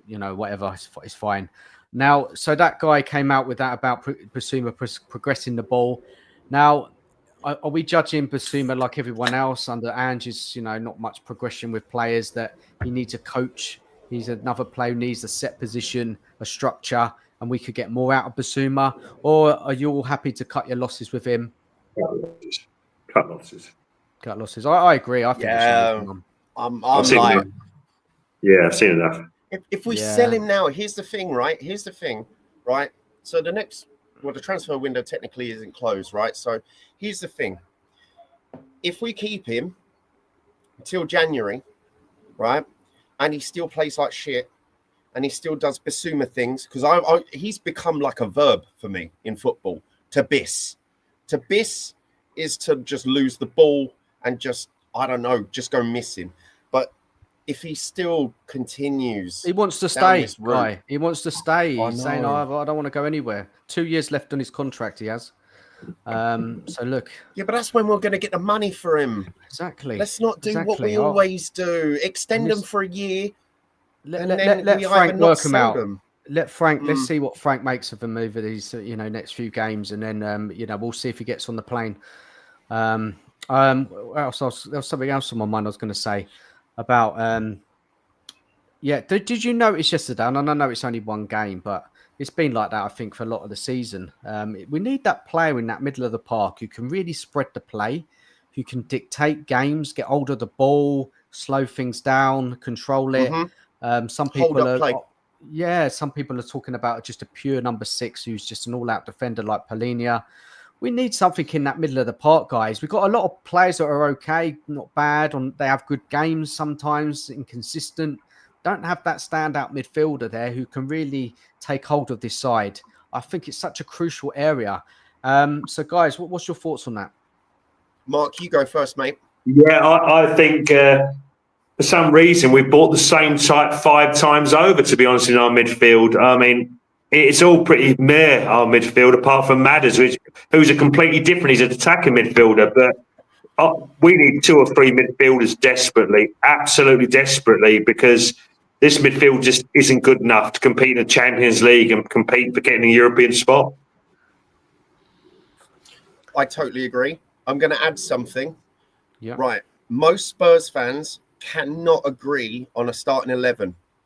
100% of Spurs fans say our midfield is either shit, dire, or need of work. Now, if every Spurs fan I've ever met can agree on one thing, okay, then there's a problem in that midfield, right? Yeah, we're crying out for somebody in there who can spread the play, and I really hope that Spurs are looking at someone there to bring in. Bentancur is an okay player on its day. We talked about Sarr earlier in the stream. No standout midfielder in that kind of deep role. Which is so strange for Spurs.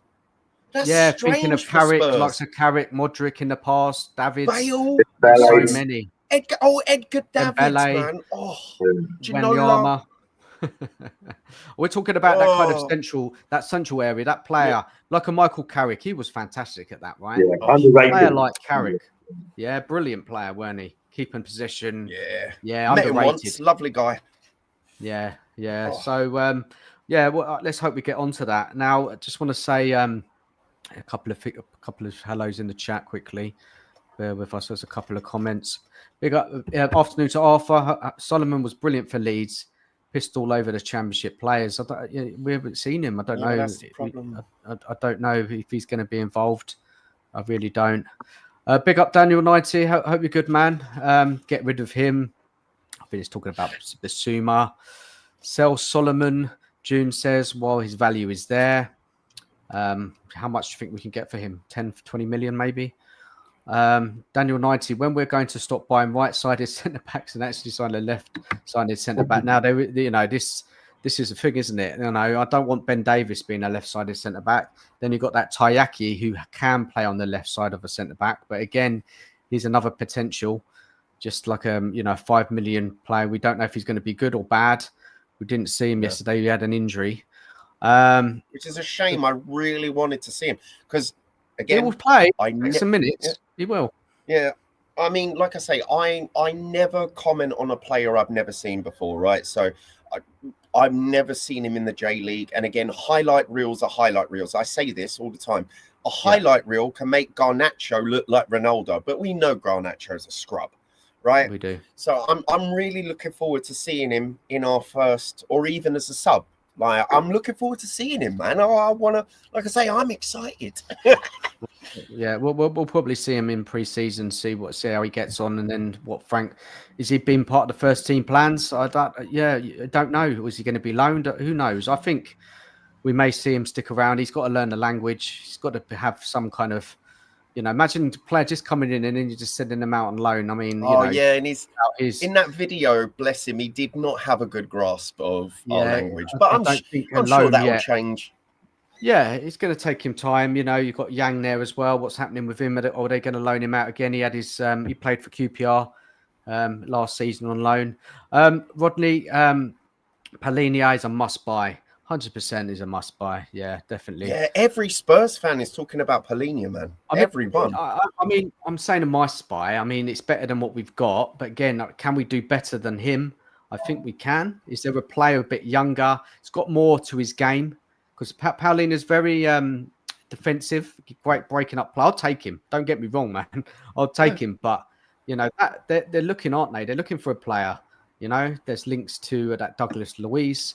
Obviously, it's gone quiet about the Palace player, Wharton. It's all gone quiet. Who's the young guy as well? Who's very highly rated. We're interested in the midfielder. What? Not the Palace guy, Wharton? No. Someone else. Yes, a lot of the big clubs are after him. Who's that? This is where I fall flat, mate. Sorry, I don't. Eugene will tell you. I don't follow any of the ITKers on Twitter or anything. Yeah, he's a 20-year-old. I think, does he play in the Belgium league as well? I think. Yeah, okay, I know the one you mean. I think Manchester United are linked to him as well. Yeah, I don't know the name. Yeah, he's apparently very highly rated as well, because obviously Barcelona have signed one of the targets we were going after, weren't we? Baji? Yeah. I think you're right there. Yeah. Rodney says it's non-negotiable for this window for me. After that's all next summer, apart from some housekeeping as far as I'm concerned. Fair enough. Big up to Scott M. Hope you're good, man. It's so much better than anything we have on the left. No, I wouldn't waste my money. Heavily disagree, mate. Heavily disagree with extreme prejudice. I mean, look, our left side is not mad, man. We got Wilson there. We'll see what happens with him next season. We've got Tell, Wilson's an old son. Then we've got Moore, can play there, Got a lot of options, but no standout guy. Could you say, if I had to ask you two this question, say we don't make any more signings on that left side, who's going to start at the start of the season? Who's going to get the starting role? It's going to be Tell. It's going to be Tell. It's going to be Tell. The amount of money we paid for him, he's going to be a starter. It's going to be Tell. Ah, dear me. Thoughts on Yang, loan number 2 or bench? No, loan. Yeah, loan number 2. And here's the thing, just Spurs fans in the chat, it's okay for players to go on loan. That's not a negative at all. I hear a lot of Spurs fans say, he's going on loan at Mass Munich. Do you remember, I know this is such a long time ago, but you remember there was a certain player that went on loan a lot of times and became quite a Spurs legend. So don't worry about us putting players on loan, because that's a great way for them to learn. I have no issue with putting players on loan. I really don't. I've got no issue. Cookie just sent me a message. She says that Solomon is injured again. I didn't know that.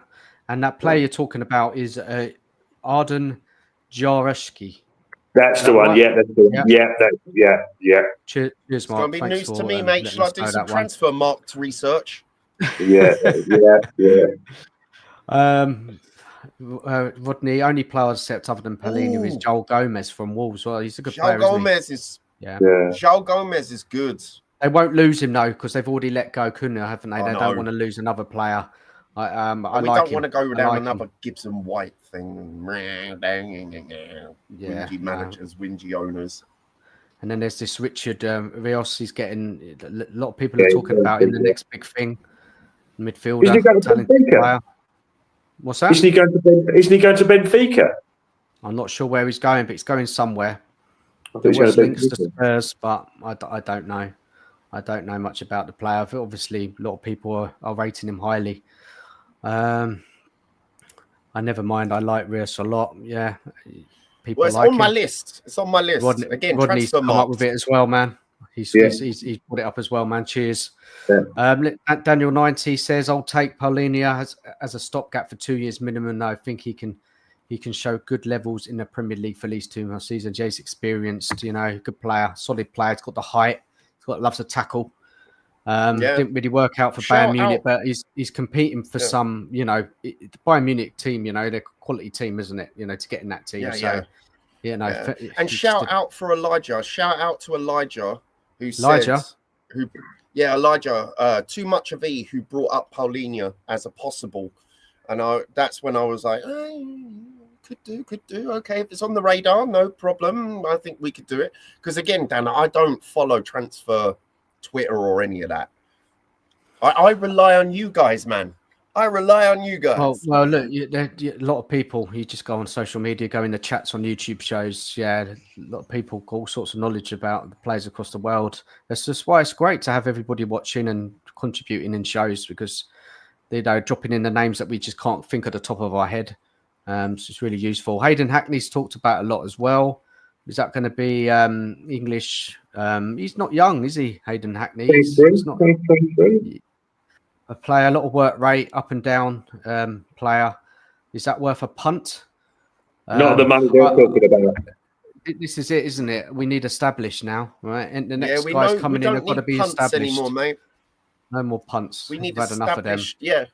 Hacky, oh my god. Tell, we need more. We need more. Scott M says Yang is garbage. Loan him out. Say it how it is, mate. Say it how it is. Speak your truth, bro. You must have watched him playing for QPR. I can see. I don't know, man. It's another punt. Everybody's replying. He's another one who's probably not going to be able to get into the defense. Very promising deep line playmaker, though. Okay, fair enough.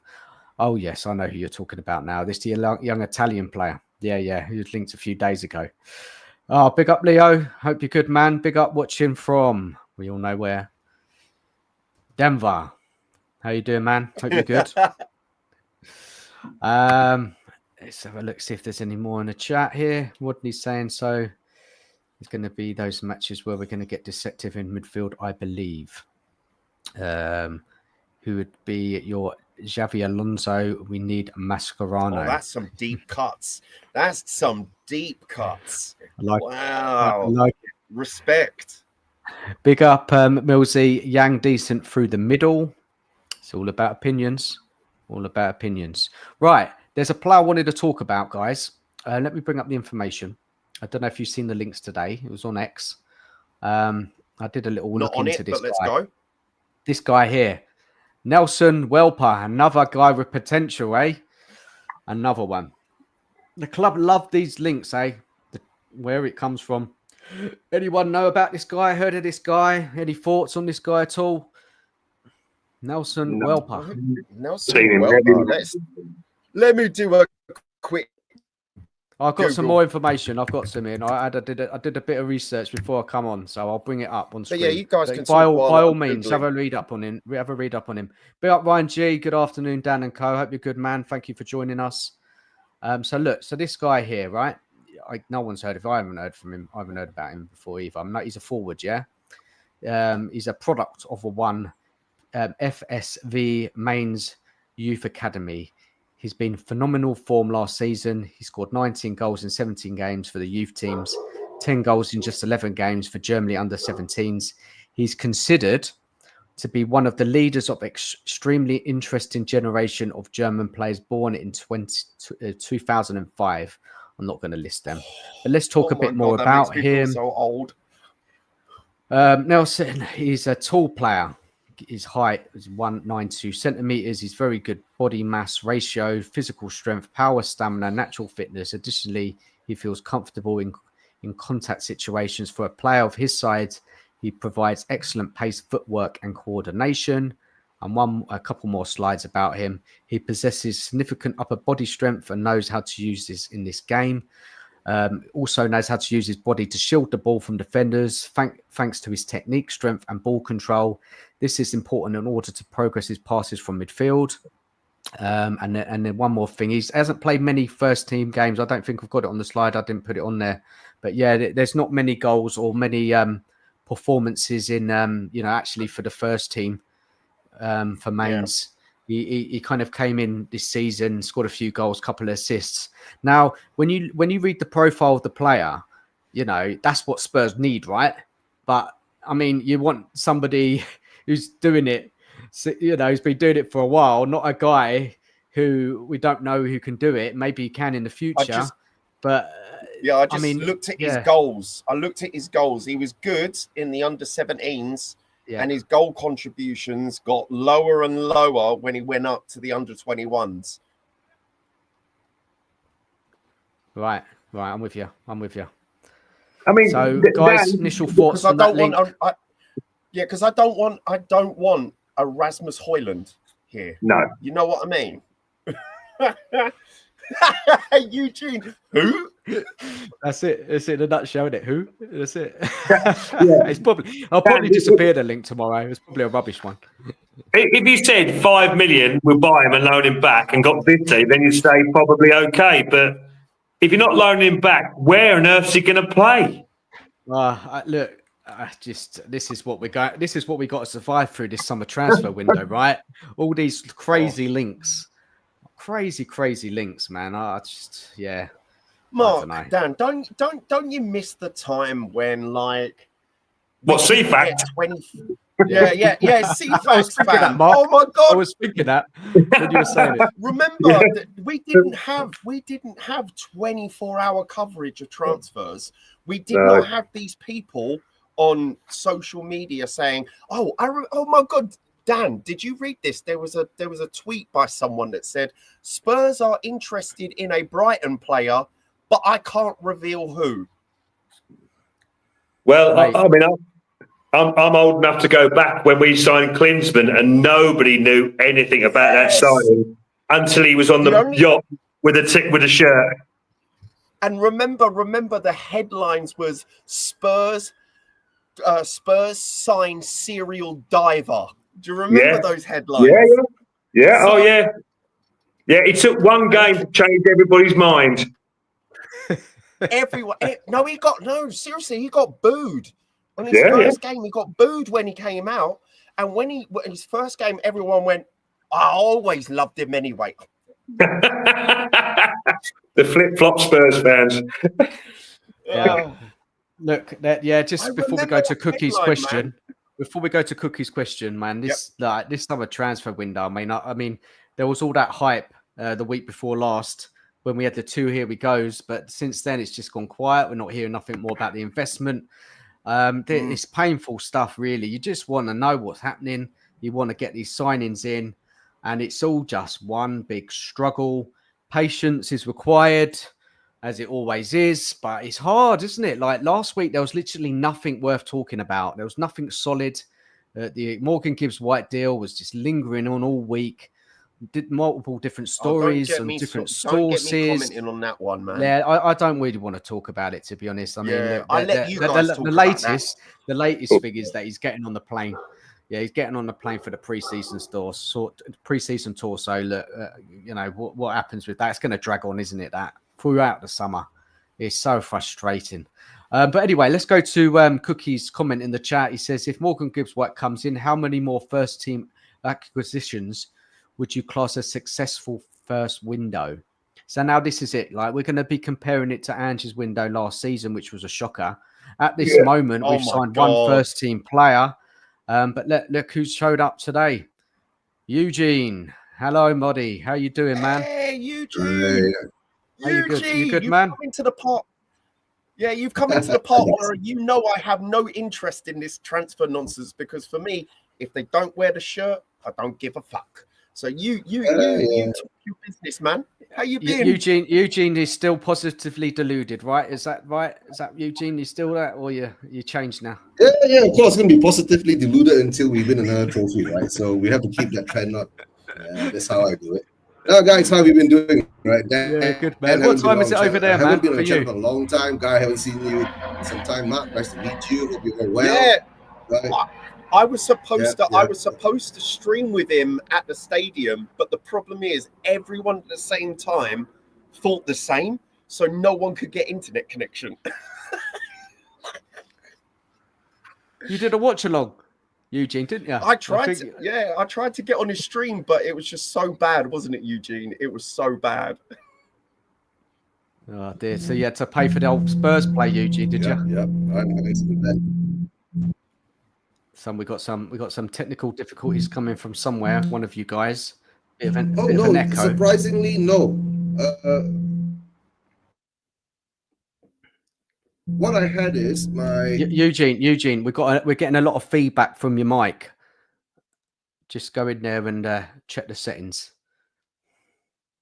You've gone quiet now. Yeah, I muted myself because I Testing it thought out. it might be me because there was a plane going over. I think it was Eugene. Let's see if you can come back. Is it better now? Yeah, mate. Yeah, it was me. Yeah, it was me. Yeah. Can you Yeah. hear So, me now? Eugene, did you talk? Okay, Did you it's watch better the now. game through Spurs play? No. Surprisingly, right? In Malaysia, my cable provider is Astro, right? And somehow or another, I think they've got a deal with Daniel Levy, and I got it live on my cable provider, so I'm not too worried about it. So yeah, because one of the major pundits in Malaysia, right? He's actually a Spurs fan, so maybe that's why he's got some link with Spurs play and Daniel Levy, and so we get all. I get the Reading game was live on my cable provider. I'm sure to get the Korean game and the Hong Kong game too, so no worries about that. So yeah, I did a watch along yesterday, right? Guy was supposed to stream direct from the stadium, but somehow or another, I don't understand why. Is it that bad? Is it because of the Wi-Fi or is it because of the data provider? The stadium, Eugene, the stadium is about 3 miles in the middle of nowhere. It's in the middle of nowhere. It's literally in the middle of nowhere. They call it what, the car lease stadium or something to do about cars. Select car. Yeah. Select car stadium. You go there, all there is a car park full of cars, mate. I now know why it's called that. I've never seen it was nice to get out of London, right? But the car park was bigger than the stadium. It was like 3 times bigger than the stadium.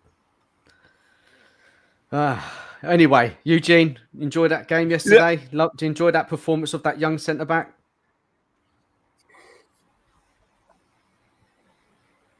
Got some technical difficulties. We'll go back to him. But anyway, let's go back to that question from Mark. How many more first team players would you class as a successful window? Any guy, Mark? I think we've got 3 in total, including Kudos. Yeah, we need 3. We need 3. Yeah, we need another 2. Mark, I like you, mate. I think we're cut from the same cloth. Yeah, we need another striker, right? Unless Frank is willing to gamble with Lancashire. Okay. We need someone on the left again. Come on, Ben Davis. Seriously, right? No, I don't think Ben Davis is a good choice for the left. If if Udogi doesn't play, right? So we need someone on the left. And yesterday when I did the watch along, right, I was looking through the midfield, and I was surprised we didn't have much choice in the midfield. Yes, I understand Decky's injured, Madison is injured, right? But when I looked at it, right, I was going, when they did that full changeover, I was going, we had Bentancur, Divine, and Sa in the first half, right? And guys, to tell the truth, right, when I was doing the watch along in that first half, right, I was saying, why am I watching Ange ball again, right? Everybody was up, and then Romero was standing in the middle of the field in a circle, and I was going, what? This is deja vu. And then we keep losing the ball, and then we're not creative. But at least in the second half, we put up something more creative. I think Kudos played a big part in it. Son looks a bit, like I was saying in the chats, right? He looks lost, right? It's not the old Son that I used to see where he's got that determination and he knows what he's doing, right? So, and I've been saying this, like what you've been saying then, right? Maybe after the Asian tour, Son will be released. I mean, sold off to Saudi team or something, or American team. I'm not sure.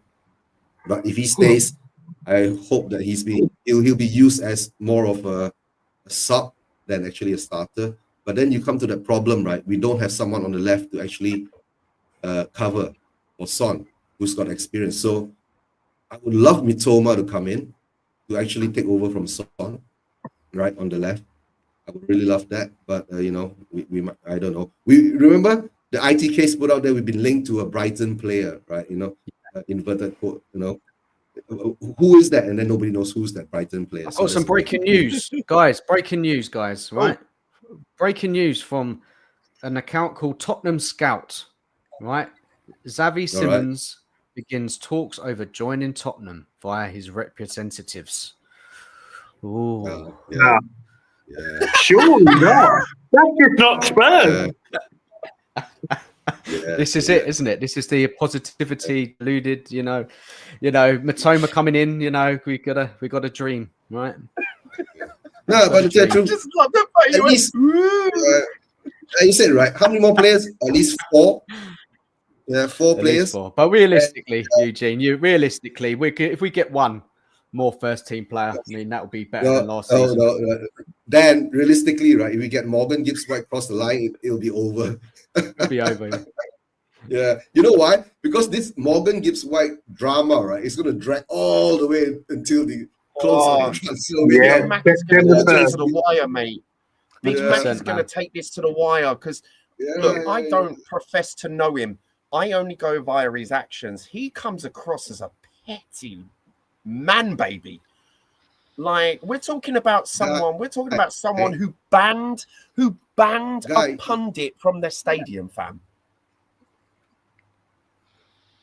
Personally, I think the FA needs to get involved now with him.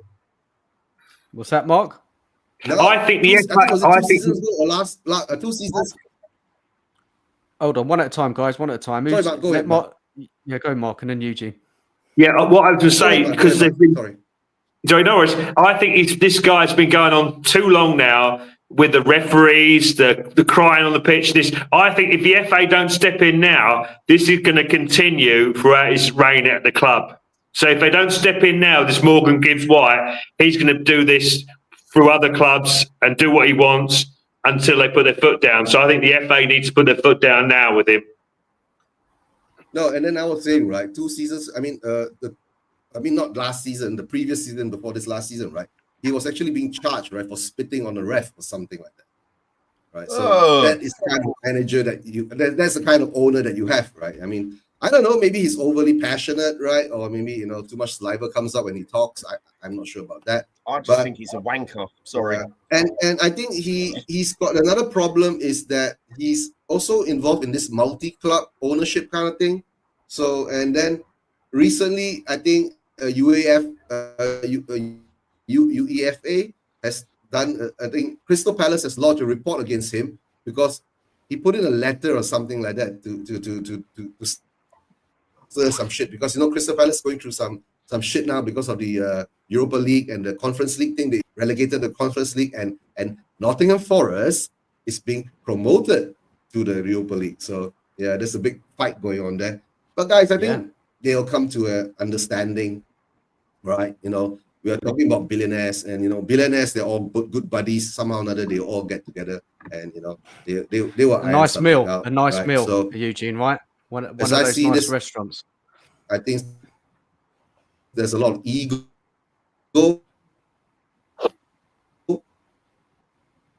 We're losing going on there because I got to Levy's trying to cut your internet, man. You're giving away too much information. He's trying to cut you off. He's gone. You there, Eugene? You still there, man? Nah, he's got some connection problems. Yeah, still there. My surprise is that Daniel Levy is willing to fork up 60-70 million pounds up front. That's never been done before, bro. Eugene, where's this money coming from, man? What's your view on this money thing? Where's it coming from? Where's the investment? I don't care. I don't care where it's coming from. But where, though? Do you know? I know we don't care, but do you know? Do you know anything? The thing is that Nah, it's not coming from Malaysia. I'm sure. I'm really sure about that, right? If it's coming from Malaysia, I'll know, right? But all I know is now, right? A lot of people say Daniel Levy is stepping back. The blah blah blah. Yesterday, in the Select Car Stadium, right? Daniel Levy was on camera sitting next to Johan Lang. So I don't think he's stepping back on anything. Daniel Levy is Daniel Levy. He's still going to be there, right? He's still going to be there. That's all I'm going to say, right? But where the money comes from, I don't care. Whether it's from Saudi, whether we can get naming rights, whether it's whatever. But I can tell you, right? Morgan Gibbs White, the drama is going to drag on. I've got a funny feeling. I don't think he's coming because too much trouble, too much money up front, right? Unless we have a real investor coming in from the Saudi who is really going to put in 300 to 500 million pounds into Spurs, right? Whether as an investment or buying up certain shares that Joe Lewis is having in his trust, right? Then I don't see where the money is coming from. That's all I can say, right? But if it, to tell the truth, if all this really turns out and happens to be true, right, I'll be happy, man. I'm a Spurs fan. Bring in Gibbs White, bring in Xavi, Simmons, bring in all the players that we need. You know what I'm saying, right? Bring them in. Show the intention that we're going to challenge for something next season or the season next. Because to tell the truth, I don't have much expectations for next season because I will give Frank a chance, right? Because what I saw in preseason, right, that first half we looked lost, right? It's just early, though, isn't it, Eugene? It's early, man. Very early. Yeah, it's still early. And second thing is that I think Reading is, I think, about 2 weeks ahead of us in their preparations because their league starts faster than us. Yeah, so, yeah. Plus, the thing is, second half, we came up with a totally different team. We look sharper. We look more creative. You know, we look more decisive in our actions. That's all I'm going to say, right? So, let's see. We are playing Luton next, or are we going to go to Korea? I'm not sure. I'm so confused now with all the plans. Right. It's already that sold out. I can't buy tickets to it, so I'm like, oh, I'll be on a watch along with you then. Yeah, no. So okay, because today is the 21st, right? So the Luton game is on what day? It's the weekend. This Next on weekend. The 27th. This weekend? Yeah. No, it can't be. Then when are we playing the Korean game? We must be flying very quickly after that game and Monday, going off to Asia. Oh, that means we're playing the Korean game Saturday on the 26th. Let me get the fixtures Luton up, is 26. Then the Korean game is on the 28th. It's on the 26th. Yeah. Guys, I just want to say something. Big up to Cookie. Come on, people. 2 more subs to 950 for me. Yeah, I can do it. Cheers, man. Cheers, Cookie, man, for the support and everybody watching. Big up to everyone in the chat. Thank you for all your comments. Yeah, we're having a good afternoon show today. But I want to say something about this transfer window, right, before we can get into it a bit more. Now, for me at the moment, nothing's changed. Yep. Nothing has changed. We signed Kudos, fantastic. 1 player, Tell potential, Tayaki potential, and nothing's different right now, right? It's a lot of hype, a lot of noise. Investment gone quiet. You know, Morgan Gibbs White deal, who knows? Look, I mean, we have to hope in the next week before they fly off that they get these deals over the line. They need to shift players out. There's a lot to do, as we've been talking throughout the show. A lot of players, Frank needs to decide the whole, you know, whoever makes these decisions, who's going out on loan. You know, guys, it's like Guy, you said earlier, Mark, Eugene, there's a lot to sort out for Frank, right? He's got a big job on his hands, Eugene. Do you think? To tell the truth, right, like you said, nothing's changed, right? Come on, Dan. I've been doing YouTube for the past 5 years, right? The summer transfer window is always like this. You know, we drag it on.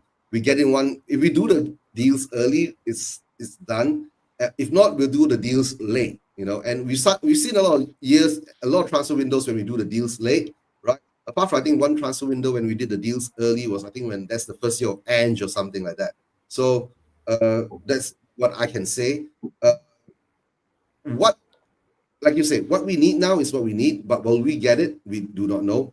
And I was saying that we still got players that we'll get rid of. Solomon, Hill, right? What we're going to do if now Vuskovic is here, most probably he'll be part of, you know, like I was saying, if Romero goes, we might need another defender, but Romero seems to be who wants to stay now.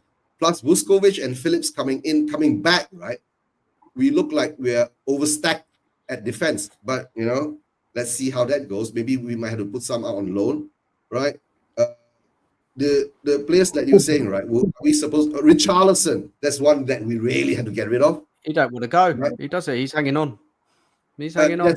That's what he said last season too, right? He's going to stay. And when Ange came in, that's what he said too. He wants to stay and fight for his position.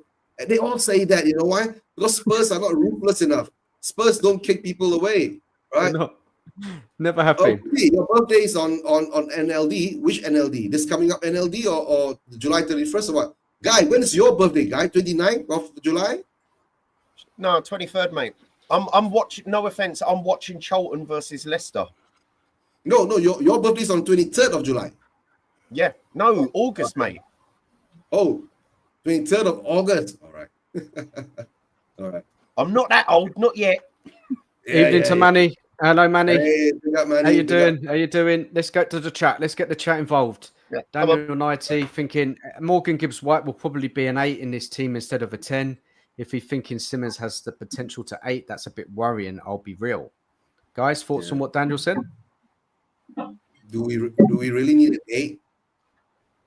That's my first question. Number 2 is that why are we going to go for a 6? Yeah. The thing is, Morgan Gibbs-White isn't the best finisher. He's not. He's really not. He's not.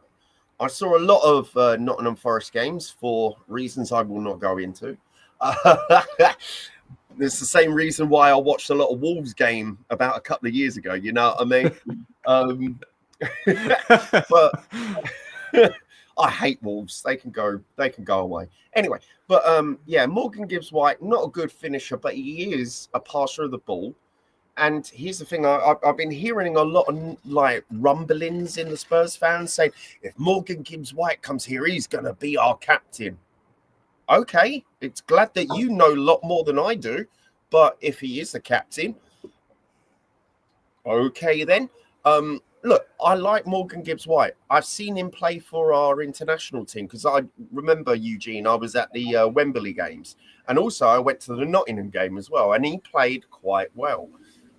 That's England international. He played quite well in Nottingham Forest. I don't think, look, Spurs fans need to stop saying he's their best player. He's not. Okay, he's not. He's in their top 3, top 5, depending on who you talk to. But I like Morgan Gibbs-White.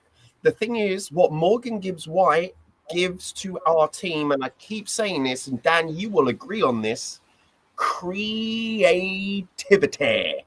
All right? Creativity, which is, no offense, I watched the friendlies, that's what we lacked. And again, we cannot be a team that just capitalizes on moments. We need to create. We need to... I agree. I'm going to come in here and after you, Guy. I'm going to come in here in a sec. Yeah, go for it. I'm done, I just want to say, big up to Ellie. Ellie, lovely to meet you yesterday at Southers Barbecue. Big up, Dan. Really great seeing you yesterday. While we waiting, Spurs a snail. Exactly. Moves, we buy one and get one free. No, that's what Dan really hopes, right? Big up, Ellie. Hope you're good. Hope you enjoyed yourself yesterday. You looked like you had a good time. Well done with the quiz as well. You got a nice little prize there, didn't you? Some kind of certificate or something, wasn't it? Of an old player. Yeah, lovely. Great little prize that was. Go on, guys. Yeah, continue. Yeah, what I was going to say about Gibbs-White. Sorry, Guy, were you going to say something? No, I said I'm done. You're done, mate. All right. The thing is, underlining thing is MGW brings creativity of which we lack. Yeah, well, this is it, right? Maddison's injured a lot throughout the season. Kulusevski, slightly different player. We need something in that creativity in that midfield, don't we, really? And if we're playing in all these games next season, all these competitions, we need strength in depth. So I'm happy with the Morgan Gibbs-White deal, yeah, because it makes sense. He's English as well. We need English players. I think he's a good player. He's their captain. I'd like to see him at Spurs. Skillful player. He's got a pass on him. He likes to transition the ball fast from midfield to attack. There's a lot to like about him. Is he the best player in the world? No, but he's a player that I think could excel at Spurs. Being Spurs, we love these players, right? These skillful, creative players. Make things happen. We love them, and bring it on. Not just love them, we need them. We need them. Yeah. Yeah, We do. that's true. We You're need right. them. We need them.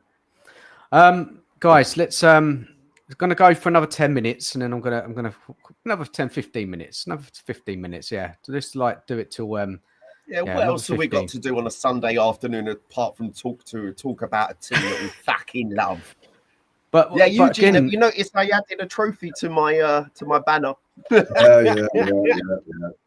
guys, but Look at Spurs, my bad. we've got to get a lot going, man. We've got to get a lot moving on with this squad, man. They've got a lot to do still, a lot of decisions to be made, and I know it's frustrating, but it is what it is. You know, we need to do it. We need to get the deals over the line. Frank needs players, you know, as soon as possible. We don't want to be like doing stuff in the last days of the transfer window, picking up the scraps, what's left there. Levy trying to get bargains, you know. But this is the same old at Spurs. Nothing has changed, Eugene. You said it. Nothing has changed. It's just the same old.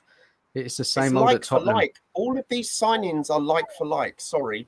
Apart from Kudus, not going to lie, Kudus is a creative player, but it seems because Eugene and I have talked about transfers, and it's one of the most boring things I have to talk about, but I do talk about it because it's funny. But it just seems like this transfer window has been like for like or potential. We like our potential. Eugene, you can now comment because I'm done. It's a Spurs transfer window. You know, deja vu kind of scenario. But once in a while, we do get that odd kind of thing going on. But this season, it's a bit weirder because there's all these rumors about investors and money coming in and all that. But till now, we don't see much of anything. But we are still linked to about 20,000 players that they're still out there. So it is what it is. So the only thing is that, like I've always been saying, right, until they're holding up the shirt when they're doing that intro video, right, then I will believe Spurs. He's a Spurs player. So whether it's Morgan Gibbs White, whether it's Lionel Messi, Cristiano Ronaldo, right, it doesn't matter. Maradona can come back if he wants to, right? From the dead. Yeah, we'll be linked to him One more too, right? exhibition game. One more exhibition game. Right? Yeah, we'll be linked to him too. So, but come on, we're Spurs fans, right? And we're realistic Spurs fans, and we're old Spurs fans. We're not new Spurs fans, right? And that's why we're trying to teach the new Spurs fan is that I've seen it all. I've seen us been in this position before. So I'm never excited about the transfer window. I hardly ever do transfer shows because I know a lot of people do it, but of course I hate it. I hate the transfer shows. Thank terrible. you. I hate it. Yeah, it's all so just tough. this. It's all just this. It's all just this. It's just shitloads of waffle. No, that's right. No, but to tell the truth, right? Unless I have about 50,000 subs and I have to do it because I'm monetized and it makes me money, then I'll go on and ramble about transfer shows. Oh, I wonder why. But I love to jump on other clubs' transfer shows and give them shit. I just want to say, Manny in the chat. Manny. There's some talk about Romero being a new captain. I don't think he wants to leave under that circumstances. Yeah, Frank is making the decision. We talked about that earlier in the show. It could be Romero. Yeah. We don't know. Our international players do, as much as people love to say Spurs are not a big club. Here's the thing. We are a big club because we have international players. We have a history of international players, right? So with Gareth Bale, Wales, Harry Kane, England, you know, Romero. Is it Argentina? It's Argentina, isn't it? So I nearly got clipped on that one. You know, you got Richarlison, Brazil, you know, and you got Kudus. Not Kudus, sorry, Deki. You can clip me up on that one, but Kudus does play for Ghana. Yep, he does. He does. Fuck you, Clippers. There you go. But all of these international players, you forgot. We got Sonny. And so, was he in the last international games? I don't think he was. I'm not sure. Right? Maybe Korea wasn't playing. Yeah. I'm not sure whether Korea. Big up JJ, man, in the chat. Big up JJ. How you doing, man? But here's the thing, right? Coming back to my point on these international players, they come here to play to get picked for their international teams. You cannot. Here's the thing: a lot of people hate these players for doing that. I don't. That's normal. If you said to me, "All right, you can play for Spurs, right, and you can have some good games, and you'll get picked for your international team," I'm gonna do my best. You know what I mean?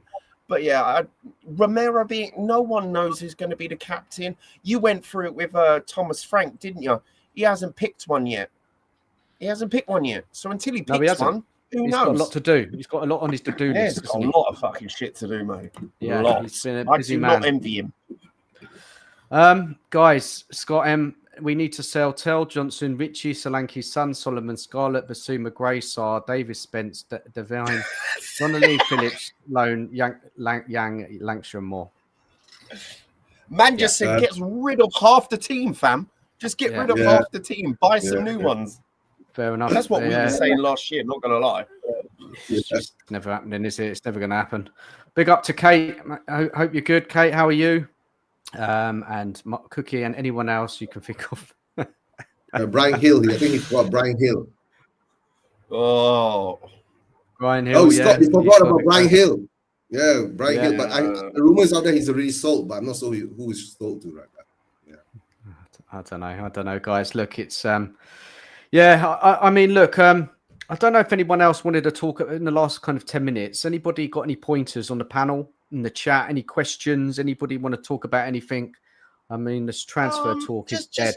Yeah, I mean, I don't want, because Eugene knows this. I don't like talking about transfer talk, but like Eugene, we've not spoken about this because unfortunately the internet connection was bad. But like, what's on the panel? Are you okay? So forget the signings, right? Are you excited for next season as a whole? Because I'm not going to lie, I'm 9 out of 10 excited. If we sign some more players, I'm 10 out of 10 excited. But at the moment, I'm 9 out of 10 excited for the upcoming season. You know, you're talking to a guy that had to go to Reading to see a friendly, and I loved it, mate. Let's talk about the excitement you have, Guy and Eugene, and then everyone in the chat. Are people generally excited for the new season under Frank? Guy, you clearly are. You've said it throughout the show. Eugene, are you excited or not? Or yeah, of course I'm excited, right? Because to tell the truth, I want to see what Frank can actually show us, what we can do with the squad that he has. Because like you said, we're not going to talk about who's coming in and who's going out, right? He has to do with what he has in front of him at the moment, right? And to tell you, I'm excited to see what kind of tactics he's going to put on, right? I'm going to be excited to see whether he's going to play 4 at the back, 3 at the back, you know, what kind of formations he's going to put out there. And will we see him become adaptive, right, during the game, or each opponent that we face, he's got a plan to go at them instead of that, you know, one-dimensional football that we had the whole past 2 seasons, right? You know, to tell the truth, I'll put respect on Ange's name because he did win us the trophy. That's one thing I'll say I'll do, right? But the thing is that I do watch-alongs, bro. Guy, you know that, right? Dan, you know that.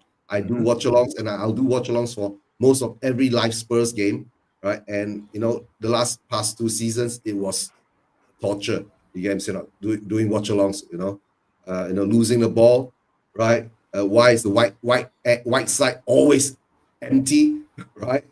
Screaming at the screen. Why is there one defender? You might have been screaming. Eugene knows this. I was pissing myself laughing because I got to a point where I got beyond caring. Oh, remember all the medals I made for every losses? 21 losses, 20 losses, 19 losses. Yeah. And in the end, right, I told you it has to go to 22, right? And we stopped at 22. Yeah. And here's the thing. I was speaking to another Spurs fan, right, last season, and I was speaking to him at the stadium. He was like, look, it got to a point because at the end of it, I wasn't there, but like during when we just went, like we started doing ironic chants. You know what I mean? When it gets to that, when the whole stadium is doing, you know, we know who we are, we lose every week, we know who we are. It's terrible. Like that is just, yeah, man. And these guys, and here's the thing, these Spurs fans pay, like I say, my season ticket was 1,680 quid a year. I ain't paying that to see that shit. No fucking way. You know, and people who are international fans pay 10 times that just for one match. You know what I mean? So yeah, no, I'm excited. I'm excited. But anyway, Eugene, you carry on. Cautiously excited. I'm not excited. I'm probably cautiously optimistic. That's probably me, you know. So Knowing that we've got excited, Yeah. we've got excited, we've got Yeah. excited, cautiously optimistic, and positively deluded. Yeah. But I won't be positively deluded for Frank, right? Because I still have to sit back, you know, right, and see what he does, right? Right. The positively deluded part will come in about somewhere between the quarterfinals before a cup that we're gonna win. That's when we get. We've got. Here's the thing. This is how excited I am, right? This is how excited I am. I actually think that we've got a chance in the domestics. That's how excited I am. I'm not saying we're going to win it, but I'm excited because those domestics, a lot of other teams just shrug off. Because we, no offense, let's face it, we're not a league team, not in a month of Sundays. But cups, especially domestics, you know, I think we got a chance, mate. I think we got a chance. Yeah, but Guy, to tell the truth, right? Under Daniel Levy, right? Apart from the League Cup that we won, right? I think all the managers have always put that domestic cup aside. We've never been that serious in the domestic. But I don't think Frank will on this one, you know. I hope this season. That's what I'm saying. I hope this season that we show a bit more seriousness in the domestic cups, right? I would love to win another FA Cup. You know, we haven't won that in such a long time. Look, man. Also, fans, just a quick one. These younger fans, the younger fans, I've noticed this. Anyone under the age of 20, don't get me wrong, I don't interact with them a lot, but I have to sometimes. But most of them just say the FA Cup ain't worth winning. I'm like, what? What? The FA Cup is not worth winning. But Guy, the last FA Cup we won, right, was in 1991, if I'm not mistaken. I know. Yep. That's the whole reason I love Spurs. 35 years ago. That's crazy, man. And that FA Cup was more or less that FA Cup solidified my love for Spurs. That was our record. We were the record holders at that time. Yeah, and we were the record holders at the time. And guess who's the record holder now? And I hate those fuckers.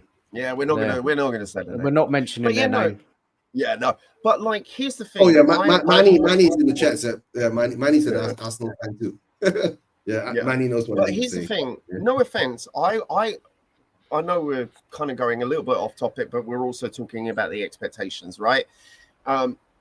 It's not just to clarify for everyone here in the panel and the chat. I'm not expecting a domestic. I'm just saying there's no reason why we can't win one. I'm not expecting it. I'm just saying there's no reason why we can't. Well, yeah, there is a reason, isn't there? There's somebody called Liverpool, and there's somebody called City, and there's somebody, probably another couple of teams. Yeah, Liverpool, City, but Chelsea, Palace did it. Palace did it last season.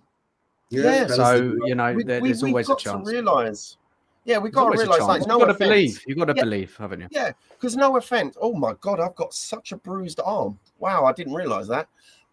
That's playing five-a-side on a concrete pitch for you. But concrete pitch. What are you playing on a concrete pitch for? Yeah, because it's five-a-side, mate. Don't you play in the goals and that rubber crumb? Don't you play on that pitch? You know I'm made of sterner stuff. Eugene will know this. How many injuries have I picked up from playing five-a-side? You're just playing with your mates down the local basketball court? Well, it's not a basketball court, but we've also got like Blackheath as well, which is a grass court, but the grass is really hard. It's not like they've got sprinklers. Anyway, we're digressing. We know certain teams don't play for the cups, and I'm not going to mention their names, but I think the season coming up, I'm excited. I'm really excited. I'm still going to be watching the friendlies. Got to hopefully watch along with Eugene with the Luton one. I think the interesting one, the most interesting one, is going to be that one in Hong Kong, because it's going to be a North London. Yeah, it's going to be a North London derby, not in North London. But I'm looking forward to that. I'm not going to do a score. I'm going to have a long lunch break that day. An extra long lunch break. Midday, eh? Yeah. Oh, it's going to be at 12. Yeah, the 7 p.m. Yeah, Malaysian time, 7 p.m. But yeah, most probably I'll do a watch along for that, right? And of course, Eva Man. We've got to do it, Eugene. We've got to do it. Of course, I'm going to do it. But yeah, can you imagine if we win that? Can you imagine if we win that? Yeah. Imagine if we win that. Yeah. It's going to be a good weekend. Yeah, that'll be a good starter. Oh, it's always good to beat them, man. Whatever it is, whatever game it is. Whatever it is, wherever they are, right? It's good to beat them. It doesn't matter if we play them in the Arctic or the South Pole, right? Yeah. Fair play. Fair play. Let's go to the chat. Let's get the chat involved. Yeah. Scott M. Overall, I don't think we'll do anything next year, but anything will be better than the past 2 years. And yeah, that's right.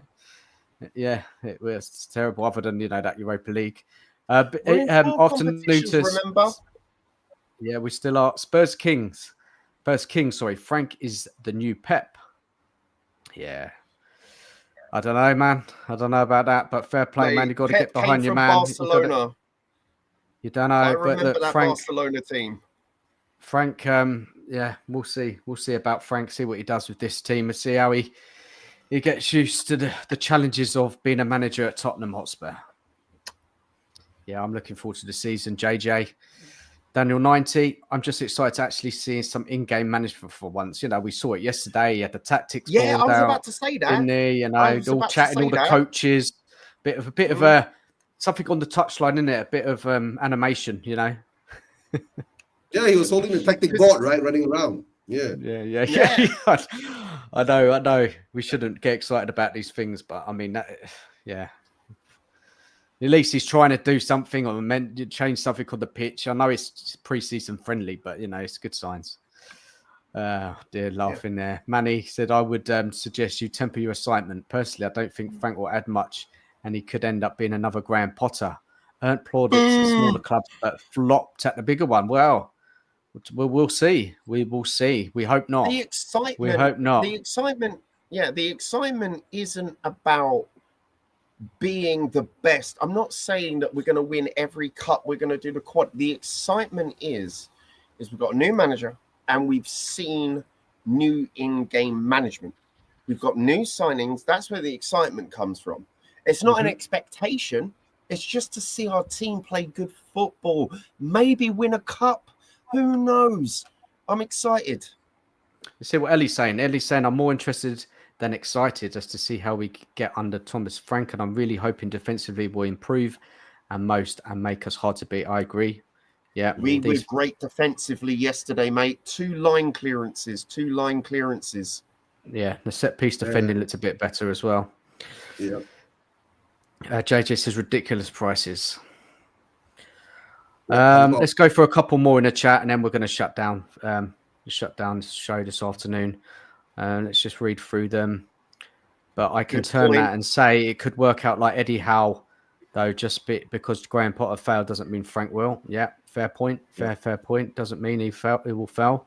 Cautiously optimistic is probably a good way to describe how I'm feeling. Yeah. Oh, Scott, at least you've got the optimistic part in that sentence, right? That's good, eh? That's good. That's very good for Scott. You're right, Scott, man. You're feeling all right, man. Yeah. He's on the pills, mate. He's on the hopium pills. Oh no, Scott will never be on the hopium pills, right? We know Scott. Manny's coming back. Daniel, Europa League champions. We'll see. I firmly believe that Ange deserves a third season and a chance to start from a clean shape with the momentum of a trophy. But it's what it's done is done. Yeah, it's what it is, mate. He's gone. He's gone. Ain't heard from Ange. He's been silenced, doesn't he? He hasn't come out and said anything about it. He was very hopeful. That's a good thing. He shouldn't. Sorry, Ange should take some time off. He won us a trophy. Spend some time with his family, because this is what I would do. Because I've been fired from a job before. What you do, you spend some time with your family, you realize you did your best, and then you move on. Football is like that. We always know this. Football is a mercenary sport. It's as simple as that. Yeah, I know, but most probably with the 10 million compensation he's got, right? Most probably he's signed an NDA. Oh, too. I'd love that. That's probably helped a That's little bit, good hasn't it? buyout.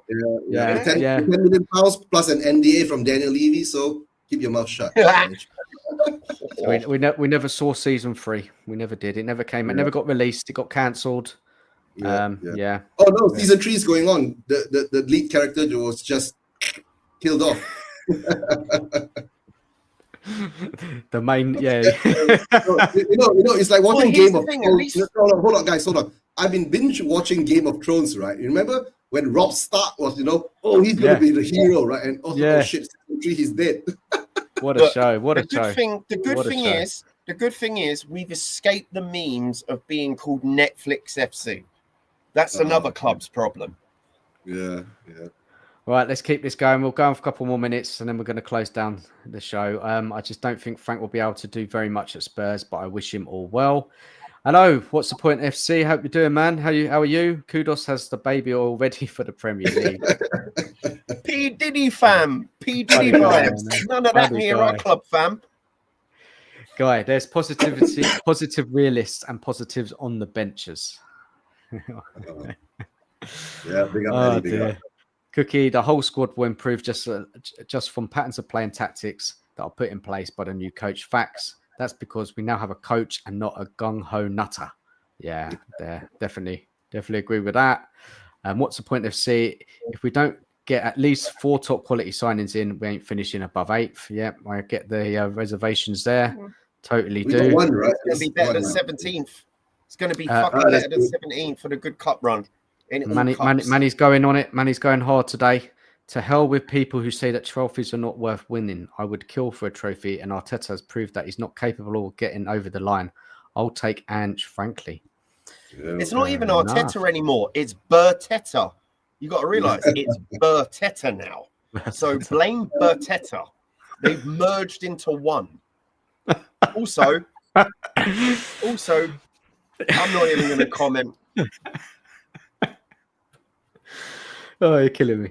You're killing me, man. You're in a good mood today, man. It's good to see you happy. It's a Sunday. I saw Spurs. We won a game, man. What's not to like? You know what I mean? It made me laugh, man. It made me laugh this afternoon. It's been good fun.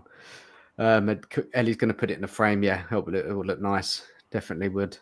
Ange is the worst manager in Premiership history. No one would ever want him at their club. Oh. He's our worst Premier. Here's the thing. 2 things can be true at the same time. He was our worst Premier League manager, but our best Europa League winning manager. These 2 can be true. Yeah. Let's not talk about Ange. Yeah. No, I don't want to. Yeah, bye-bye. The elites are miles ahead of us in the transfer window. They definitely are getting their business done. They always true. Yeah, Eugene, Dan, we know this. That's always true. Look, there's an excitement in the fan base as soon as there's anything. If the fan base get carried away, I don't blame them. It just can't help it. Any positive news about investment, Brits signing good players, of course you're going to want it to happen, right? You've got to believe. But nothing's happened in the last 2 weeks, eh? Nothing. It's just quiet. The takeover news died down fast. Now it's naming rights. But we will never learn. It's true. Nothing's changed, right? It's true. Speak to Sean about that. He knows all about that. He tried to talk to me at Reading about it. I'm like, no, mate, I'm watching the game. Cheers for the comments, everyone. Yeah, keeping it lively tonight. Keeping it lively. Yeah, it's good. Good stuff. All right, let's just check. Right, let's close it down. Guys, Mark, who came on earlier, big thank you to you, man. And Guy, thanks for coming on. Eugene, thanks for coming on. Big up to everyone in the chat. Big up to everyone who's watched through the afternoon. Please smash the like button if you haven't. Subscribe if you haven't. Much appreciated. I'm back on Tuesday. Time's running out before the season now, so I've only probably got a couple of Inside Spurs minds. So I've got one on Tuesday at 7:30. Come down and give us a watch. Then I'm away for a week, and then I've got another Inside Spurs minds the week after. So yeah, come down and join us and watch those. Should be good. And yeah, let's just hope that Spurs get busy next week, and that actually they get some transfers over the line before they go on tour. and then we can watch the Arsenal game and see how that all falls out. But look, big up to everybody who's watched. Take care of yourselves. Enjoy your evening or wherever you are. And as always, come on, Leave you it out. Spurs. Leave it out. Leave Leave me out.